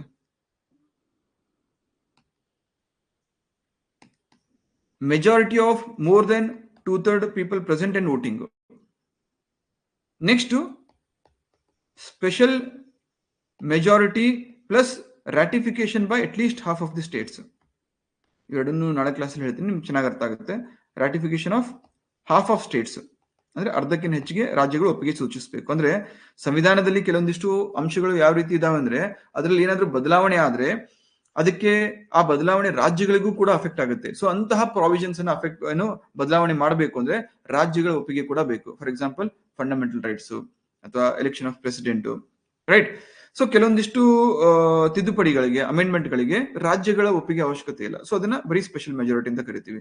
ಸೊ ಈ ಸೆಕೆಂಡ್ ಒನ್ ಮತ್ತೆ ಥರ್ಡ್ ಒನ್, ಈ ಸ್ಪೆಷಲ್ ಮೆಜಾರಿಟಿ ಮತ್ತು ಈ ಸ್ಪೆಷಲ್ ಮೆಜಾರಿಟಿ, ಇವುಗಳನ್ನ ಆರ್ಟಿಕಲ್ 368 ಅಡಿಯಲ್ಲಿ ಮೆನ್ಷನ್ ಮಾಡಲಾಗಿದೆ, ಉಲ್ಲೇಖ ಮಾಡಲಾಗಿದೆ, ರೈಟ್?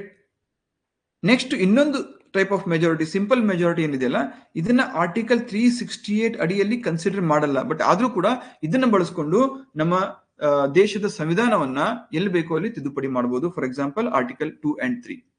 ಸೊ ಹಾಗಾಗಿ ಇಂತಹ ಬದಲಾವಣೆ ಏನಾದ್ರಿದ್ರೆ under article 2 and 3 of the Indian constitution, ಅದನ್ನ ಆರ್ಟಿಕಲ್ 368 ಅಡಿಯಲ್ಲಿ ಅಮೆಂಡ್ಮೆಂಟ್ ಅಂತ ಕರೆಯಲ್ಲ ನಾವು.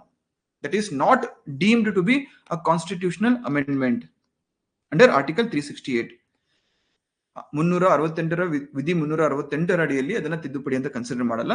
ಅದೊಂದು ಸಾಮಾನ್ಯ ತಿದ್ದುಪಡಿ ಆಗಿರುತ್ತೆ, ನಾರ್ಮಲ್ ಅಮೆಂಡ್ಮೆಂಟ್ ಆಗಿರುತ್ತೆ, ರೈಟ್? ಸೊ ಇದು ಫಸ್ಟ್ ಪಾರ್ಟ್. ಸೆಕೆಂಡ್ ಪಾರ್ಟ್ ಏನು? ಆರ್ಟಿಕಲ್ 2 ಮತ್ತು 3 ವಿಧಿ 2 ಮತ್ತು 3ರಲ್ಲಿ ಏನೇ ಬದಲಾವಣೆ ಆದ್ರೂ ಕೂಡ, ಇದಕ್ಕೆ ಸಂಬಂಧಪಟ್ಟಂತೆ ಏನೇ ಬದಲಾವಣೆ ಆದ್ರೂ ಕೂಡ ಬೈ ಡಿಫಾಲ್ಟ್ ಶೆಡ್ಯೂಲ್ 1 ಮತ್ತು ಶೆಡ್ಯೂಲ್ 4, ಶೆಡ್ಯೂಲ್ 1 ಅಂಡ್ ಶೆಡ್ಯೂಲ್ 4 ಅಲ್ಲೂ ಕೂಡ ಬದಲಾವಣೆ ಆಗುತ್ತೆ. ಶೆಡ್ಯೂಲ್ 1 ಏನ್ ಹೇಳುತ್ತೆ? India and it's union territories ಗೆ ಸಂಬಂಧಪಟ್ಟಿದ್ದು. ಶೆಡ್ಯೂಲ್ 4 ಏನ್ ಹೇಳುತ್ತೆ? Allocation of seats in Rajya Sabha. So by default ಈ ಎರಡು ಶೆಡ್ಯೂಲ್ಸ್ ಗಳಿಗೂ ಕೂಡ ಏನಾಗುತ್ತೆ? ಅದು ಅಫೆಕ್ಟ್ ಆಗುತ್ತೆ. Getting this point? ಅರ್ಥ ಆಯ್ತಾ?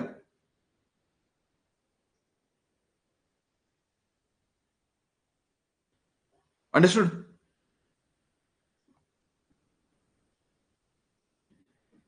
ಎಲ್ರಿಗೂ ಅರ್ಥ ಆಗಿರ್ಬೇಕು. ಅರ್ಥ ಆಗಿಲ್ಲ ಅಂದ್ರೆ ಡೋಂಟ್ ವರಿ, ಮತ್ತೆ ಎಕ್ಸ್ಪ್ಲೇನ್ ಮಾಡ್ತೀನಿ. ಸೊ ಪಾರ್ಟ್ 1 ಅಲ್ಲಿ 4 ಆರ್ಟಿಕಲ್ಸ್ ಬರುತ್ತೆ. ಆರ್ಟಿಕಲ್ 1, ಆರ್ಟಿಕಲ್ 2, ಆರ್ಟಿಕಲ್ 3 ಮತ್ತು ಆರ್ಟಿಕಲ್ 4. ನಿರ್ಮಲಾ ಒಬ್ಬರಿಗೆ ಅರ್ಥ ಆಗಿದೆಯಾ, ಉಳಿದವ್ರಿಗೆ ಅರ್ಥ ಆಗಿಲ್ವಾ? Article 1, article 2, article 3 and article 4. There are 4 articles under part 1 of the Indian Constitution. Right, Bharat ಸಂವಿಧಾನದ ಅಡಿಯಲ್ಲಿ ಈ 4 ಆರ್ಟಿಕಲ್ಸ್ ಬರುತ್ತೆ. ಹೆಸರೇನು? India and its territory. India ಹಾಗೂ ಇದರ ರಾಜ್ಯ ಕ್ಷೇತ್ರ. Union and its territory. Article 1 ಏನ್ ಹೇಳುತ್ತೆ? India that is Bharat shall be a union of states. ಇಲ್ಲಿ ಯೂನಿಯನ್ ಮತ್ತೆ ಟೆರಿಟರಿ ಮಧ್ಯೆ ಡಿಫ್ರೆನ್ಸ್ ಗೊತ್ತಿರಬೇಕು. ಆರ್ಟಿಕಲ್ 2 ಏನ್ ಹೇಳುತ್ತೆ? Formation or creation of new states. ಯಾವ ಸ್ಟೇಟ್ಸ್ ಅಂದ್ರೆ ಎಕ್ಸಿಸ್ಟಿಂಗ್ ಸ್ಟೇಟ್ಸ್ ಅಥವಾ ಎಕ್ಸಿಸ್ಟಿಂಗ್ ಟೆರಿಟರಿಯಲ್ಲಿ ಇಲ್ಲದೆ ಇರತಕ್ಕಂತಹ ಪ್ರದೇಶವನ್ನ ಸೇರಿಸಿ ಹೊಸ ರಾಜ್ಯವನ್ನ ರಚನೆ ಮಾಡೋದು. ಆರ್ಟಿಕಲ್ 3 ಏನ್ ಹೇಳುತ್ತೆ? ಇದು ಕೂಡ ನ್ಯೂ ಸ್ಟೇಟ್ಸ್ ಬಗ್ಗೆನೇ ಹೇಳುತ್ತೆ. ಅದ್ರ ಜೊತೆಗೆ ಆಲ್ಟರೇಷನ್ ಆಫ್ ಬೌಂಡ್ರೀಸ್ ಅಥವಾ ಏರಿಯಾಸ್ ಅಥವಾ ನೇಮ್ಸ್ ಆಫ್ ಎಕ್ಸಿಸ್ಟಿಂಗ್ ಸ್ಟೇಟ್ಸ್. ರಾಜ್ಯದ ಒಂದು ಅಂದ್ರೆ ದೇಶದ ರಾಜ್ಯ ಕ್ಷೇತ್ರ ಅಥವಾ ಟೆರಿಟರಿಯಲ್ಲಿ ಆಲ್ರೆಡಿ ಇರ್ತಕ್ಕಂಥ ಪ್ರದೇಶಗಳನ್ನ ಬಳಸ್ಕೊಂಡು ಡಿವೈಡ್ ಮಾಡ್ಕೊಂಡು ಹೊಸ ರಾಜ್ಯಗಳನ್ನ ರಚನೆ ಮಾಡೋದು, ಅವುಗಳ ನೇಮ್ಸ್ ಅನ್ನ ಬೌಂಡ್ರೀಸ್ ಅನ್ನ ಮಾಡೋದು ಆರ್ಟಿಕಲ್ 3 ಅಲ್ಲಿ ನಾವು ನೋಡ್ತೀವಿ. ಆರ್ಟಿಕಲ್ 4 ಏನ್ ಹೇಳುತ್ತೆ? ಆರ್ಟಿಕಲ್ 2 ಮತ್ತು 3 ಅಡಿಯಲ್ಲಿ, ಆರ್ಟಿಕಲ್ಸ್ 2 ಮತ್ತು 3 ಅಡಿಯಲ್ಲಿ ಏನೇ ಬದಲಾವಣೆ ಆದ್ರೂ ಕೂಡ ಮೊದಲನೇದು ಅವುಗಳನ್ನ ನಾವು ಆರ್ಟಿಕಲ್ 368 ಅಲ್ಲಿ ಕನ್ಸಿಡರ್ ಮಾಡಲ್ಲ. ಆರ್ಟಿಕಲ್ 368 ಅಂಡರ್ಲಿ ಕನ್ಸಿಡರ್ ಮಾಡಲ್ಲ. ಎರಡನೇದು ಅವುಗಳನ್ನ ಬೈ ಡಿಫಾಲ್ಟ್ ಶೆಡ್ಯೂಲ್ 1 ಮತ್ತು ಶೆಡ್ಯೂಲ್ 4ಗೂ ಕೂಡ ತಿದ್ದುಪಡಿ ಮಾಡಿದಾವೆ ಅಂತ ಹೇಳ್ಬಿಟ್ಟು ಕನ್ಸಿಡರ್ ಮಾಡ್ತೀವಿ. So any changes under article 2 and 3 by default ಆ ಚೇಂಜಸ್ ಏನಾಗುತ್ತೆ? ಶೆಡ್ಯೂಲ್ 1 ಮತ್ತು ಶೆಡ್ಯೂಲ್ 4ಗೂ ಕೂಡ ಆಗುತ್ತೆ. Clear? That's all about part 1 of the Indian constitution. ಈಗ ಒಂದು ಸ್ಮಾಲ್ ಕಾನ್ಸೆಪ್ಟ್ ಇದೆ. ಸರ್, ಇಷ್ಟೆಲ್ಲಾ ರಾಜ್ಯಗಳನ್ನ ಹೆಂಗ್ ರಚನೆ ಮಾಡಬೇಕು, ಹೆಂಗೆ ಡಿವೈಡ್ ಮಾಡಬೇಕು, ಹೆಂಗೆ ರಿನೇಮ್ ಮಾಡಬೇಕು, ಅದು ಪ್ರೊಸೀಜರ್ ಏನು ಅಂತ ಹೇಳ್ತಾ ಇದ್ದೀರಾ. ಆರ್ಟಿಕಲ್ 3 ಅಲ್ಲಿ ಪ್ರೊಸೀಜರ್ ಏನು? ಆರ್ಟಿಕಲ್ 3 ಗೆ ಸಂಬಂಧಪಟ್ಟಂತೆ ಏನೇ ಬದಲಾವಣೆ ಇದ್ರೂ ಕೂಡ ಫಸ್ಟ್ ಪ್ರೆಸಿಡೆಂಟ್ ಕನ್ಸರ್ನ್ ಸ್ಟೇಟ್ಗೆ ಆ ಬಿಲ್ ಅನ್ನ ರೆಫರ್ ಮಾಡಬೇಕು. ಅದಾದ್ಮೇಲೆ ಪಾರ್ಲಿಮೆಂಟ್ ಆ ಬಿಲ್ ಅನ್ನ ಪಾಸ್ ಮಾಡುತ್ತೆ. ಇಲ್ಲಿ ಪಾರ್ಲಿಮೆಂಟ್ ತನಗೆ ಬೇಕಾದ್ರೆ ಸ್ಟೇಟ್ ಗವರ್ಮೆಂಟ್ ಒಂದು ಒಪಿನಿಯನ್ ಕನ್ಸಿಡರ್ ಮಾಡಬಹುದು ಅಥವಾ ಮಾಡದೆ ಕೂಡ ಇರಬಹುದು. ಅಲ್ಟಿಮೇಟ್ಲಿ ಆಕ್ಟ್ ಆಗುತ್ತೆ. ಸೊ ಈಗ ನಮ್ಗೆ ಸ್ವಾತಂತ್ರ್ಯ ಯಾವಾಗ ಸಿಕ್ತು? 1947 ಸಿಕ್ತು. ಹೊಸ ಕಾನ್ಸ್ಟಿಟ್ಯೂಷನ್ ಜಾರಿಗೆ ಬಂದಿದ್ದವಾಗ 1950 ಅಲ್ಲಿ. ಸೊ 1950 ಅಲ್ಲಿ ಹೊಸ ಕಾನ್ಸ್ಟಿಟ್ಯೂಷನ್ ಜಾರಿಗೆ ಬಂತಲ್ಲ, ಆಗ ರಾಜ್ಯಗಳನ್ನ for the sake of administrative convenience divide ಮಾಡೋದು ದೊಡ್ಡ ತಲೆನೋವಾಗಿ ಹೋಗಿತ್ತು. ಯಾಕಂದ್ರೆ ಬ್ರಿಟಿಷ್ ಇಂಡಿಯಾದಲ್ಲಿ ನಮಗೆ ಬೇರೆ ಬೇರೆ ಟೈಪ್ಸ್ ಆಫ್ ಅಡ್ಮಿನಿಸ್ಟ್ರೇಷನ್ ಇತ್ತು. ಬ್ರಿಟಿಷ್ ಪ್ರಾವಿನ್ಸಸ್ ಇತ್ತು, ಪ್ರಿನ್ಸ್ಲಿ ಸ್ಟೇಟ್ಸ್ ಇತ್ತು, ಕಮಿಷನರೇಟ್ಸ್ ಇದ್ವು, ಆಮೇಲೆ ಯುಟಿಸ್ ಇದ್ವು. ಅಂದ್ರೆ ಕನ್ಸಿಡರ್ ಮಾಡ್ತಾ ಇರಲಿಲ್ಲ ಅಂತ ಪ್ರದೇಶವನ್ನ ಬಿಟ್ಬಿಟ್ಟಿದ್ರು. ಅಥವಾ ಎಲ್ಲೋ ಅವಶ್ಯಕತೆ ಇದ್ರೆ ಮಾತ್ರ. ಈಗ ಫಾರ್ ಎಕ್ಸಾಂಪಲ್ ಅಂಡಮಾನ್ ನಿಕೋಬಾರ್ ಅಲ್ಲಿ ಕಾಲಪಾನಿ ಜೈಲ್ ಅಂತ ಇತ್ತು. ಯಾರು ಹೋರಾಟಗಾರರಿದ್ದು ಅವ್ರನ್ನ ಕರ್ಕೊಂಡು ಹೋಗಿ ಜೈಲ್ಗೆ ಹಾಕಕ್ ಮಾತ್ರ ಅದನ್ನ ಬಳಸ್ತಾ ಇದ್ರು. ಸೊ ಅಂತ ನೆಗ್ಲೆಕ್ಟೆಡ್ ರೀಜನ್ಸ್ ಕೂಡ ಇತ್ತು. ಅದಕ್ಕೆ 1950 ಅಲ್ಲಿ ಹೊಸ ಕಾನ್ಸ್ಟಿಟ್ಯೂಷನ್ ಬಂದ್ಮೇಲೆ ನಮ್ಮ ಸಂಸತ್ ಏನ್ ಮಾಡ್ತು? ಇಷ್ಟೊಂದೆಲ್ಲ ನಾವು ಕನ್ಫ್ಯೂಷನ್ ಮಾಡೋದು ಬೇಡ, ನಾವೇನ್ ಮಾಡೋಣ, ನಮ್ಮ ಇರ್ತಕ್ಕಂಥ ನಮ್ಮ ಟೆರಿಟರೀಸ್ ಅನ್ನ 4 ಡಿವಿಷನ್ಸ್ ಆಗಿ ಡಿವೈಡ್ ಮಾಡೋಣ. ಪಾರ್ಟ್ ಎ, ಪಾರ್ಟ್ ಬಿ 4 ವರ್ಗಗಳಾಗಿ ಡಿವೈಡ್ ಮಾಡೋಣ ಅಂತ ಡಿಸೈಡ್ ಮಾಡ್ತಾರೆ. Part A, part B, part C and part D. Part A ಅಲ್ಲಿ ಸೋ ಫಾರ್ ಬ್ರಿಟಿಷ್ ಪ್ರಾವಿನ್ಸಸ್, ಅಂದ್ರೆ ಡೈರೆಕ್ಟ್ಲಿ ಬ್ರಿಟಿಷ್ ಸರ್ಕಾರ ಎಲ್ಲಿ ರೂಲ್ ಮಾಡ್ತಾ ಇತ್ತಲ್ಲ, ಗವರ್ನರ್ ಜನರಲ್ಸ್, ವೈಸ್ರಾಯ್ಸ್ ಮೂಲಕ, ಅಂತ ಪ್ರದೇಶಗಳನ್ನ ನಾವು ಗವರ್ನರ್ಸ್ ಪ್ರಾವಿನ್ಸಸ್ ಅಂತ ಡಿಕ್ಲೇರ್ ಮಾಡೋಣ. ಗವರ್ನರ್ಸ್ ಪ್ರಾವಿನ್ಸಸ್ ಅಂದ್ರೆ ಡೆಲ್ಲಿ ಸ್ಟೇಟ್ ಆಗಿರ್ಬೋದು, ಬೆಂಗಾಲ್ ಆಗಿರ್ಬೋದು, ಅಥವಾ ಯುನೈಟೆಡ್ ಪ್ರೊವಿನ್ಸ್ ಆಗಿರ್ಬೋದು, ಅಂತ ಪ್ರದೇಶಗಳನ್ನ. ಅದಕ್ಕೆ ಇಂಥ ಪ್ರದೇಶಗಳಿಗೆ ಏನ್ ಮಾಡೋಣ? ಇಲ್ಲೊಬ್ರು ಗವರ್ನರ್ ಅಪಾಯಿಂಟ್ ಮಾಡೋಣ, ಆಮೇಲೆ ಒಬ್ರು ಸಿಎಂ ಅಪಾಯಿಂಟ್ ಮಾಡೋಣ, ಅವ್ರ ಕಡೆಯಿಂದ ಆ ರಾಜ್ಯವನ್ನ ರೂಲ್ ಮಾಡಕ್ ಬಿಡೋಣ ಅಂತ ಹೇಳ್ತಾರೆ. ಸೊ ಇಂತಹ 9 ಸ್ಟೇಟ್ಸ್ ಇತ್ತು, 9 ಪ್ರೊವಿನ್ಸಸ್ ಇತ್ತು. ಪಾರ್ಟ್ ಬಿ ಬನ್ನಿ. ಪಾರ್ಟ್ ಬಿ ಅಲ್ಲಿ ಬ್ರಿಟಿಷರ ಕಾಲದಲ್ಲಿ ಯಾವ್ಯಾವ ಪ್ರಿನ್ಸ್ಲಿ ಸ್ಟೇಟ್ಸ್ ಇತ್ತಲ್ಲ, ಪ್ರಿನ್ಸ್ಲಿ ಸ್ಟೇಟ್ಸ್ ಅಂದ್ರೆ ಅಲ್ಲಿ ಬ್ರಿಟಿಷರ ಆಳ್ವಿಕೆ ಇತ್ತು. ಬಟ್ ಆ ಬ್ರಿಟಿಷರ ಆಳ್ವಿಕೆ ಅವರು ಅಪಾಯಿಂಟ್ ಮಾಡಿರ್ತಕ್ಕಂತಹ ರಾಜರ ಮುಖಾಂತರ ಅಥವಾ ರಾಜ ಮನೆತನದ ಮುಖಾಂತರ ಇರ್ತಾ ಇತ್ತು. ಫಾರ್ ಎಕ್ಸಾಂಪಲ್ ಈಗ ಒಡೆಯರ್ ಡೈನೆಸ್ಟಿ, ನಮ್ಮ ಮೈಸೂರು ಸಂಸ್ಥಾನ. ಸೊ ಮೈಸೂರು ಸಂಸ್ಥಾನ ಆಗಿರ್ಬೋದು, ಆಮೇಲೆ ಕೆಲವೊಂದಿಷ್ಟು ಕೂರ್ಗ್ ಆಗಿರ್ಬೋದು, ಇವುಗಳೆಲ್ಲ ಏನು ಪ್ರಿನ್ಸ್ಲಿ ಸ್ಟೇಟ್ಸ್ ಆಗಿತ್ತು. ಸೊ ಇಲ್ಲಿ ಈ ಪ್ರಿನ್ಸ್ಲಿ ಸ್ಟೇಟ್ಸ್ ಅನ್ನ ನಾವೇ ರೂಲ್ ಮಾಡೋಣ, ಯಾರು ಇಂಡಿಯನ್ ಗವರ್ಮೆಂಟೇ ರೂಲ್ ಮಾಡ್ಲಿ. ಬಟ್ ಇಲ್ಲಿ ಈ ಇಂತಹ ರಾಜ್ಯಗಳ ಹೆಡ್ ಅನ್ನಾಗಿ ಆ ಒಂದು ರಾಜವಂಶಸ್ಥ ಅಥವಾ ರಾಜ ಮನೆತನದವರು ಯಾರನ್ನಾದ್ರೂ ಒಬ್ಬರನ್ನ ಅಪಾಯಿಂಟ್ ಮಾಡೋಣ.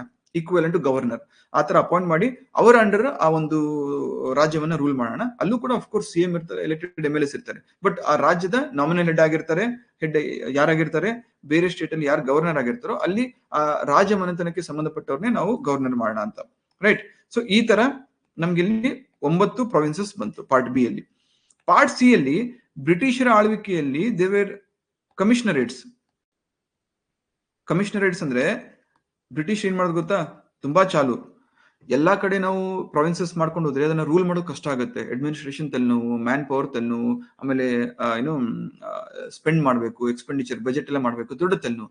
ಹಂಗಾಗಿ ಏನ್ ಮಾಡೋಣ, ಒಂದು ರೀಜನ್ ಇದೆ ಅಂದ್ರೆ ಆ ರೀಜನ್ ಅಲ್ಲಿ ತುಂಬಾ ಫೇಮಸ್, ತುಂಬಾ ಪೊಟೆನ್ಶಿಯಲ್ ಇರತಕ್ಕಂತಹ, ಸಾಮರ್ಥ್ಯ ಇರತಕ್ಕಂತಹ ಕೆಲವೊಂದಿಷ್ಟು ಸಿಟೀಸ್ ಇರ್ತವೆ.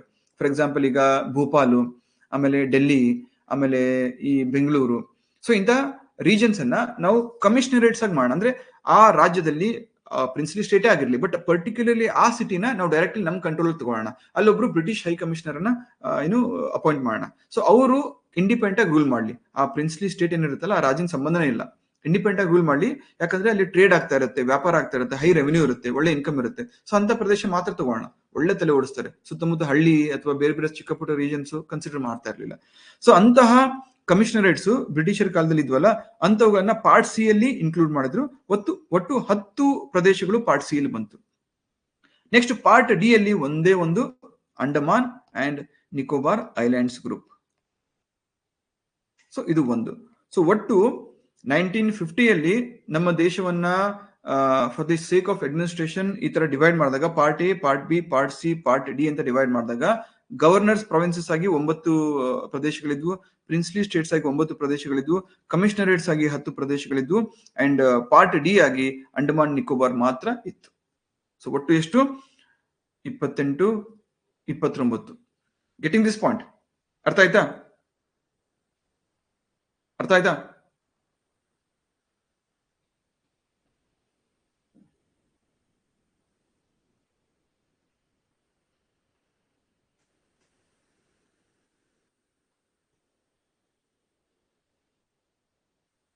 ಎಸ್,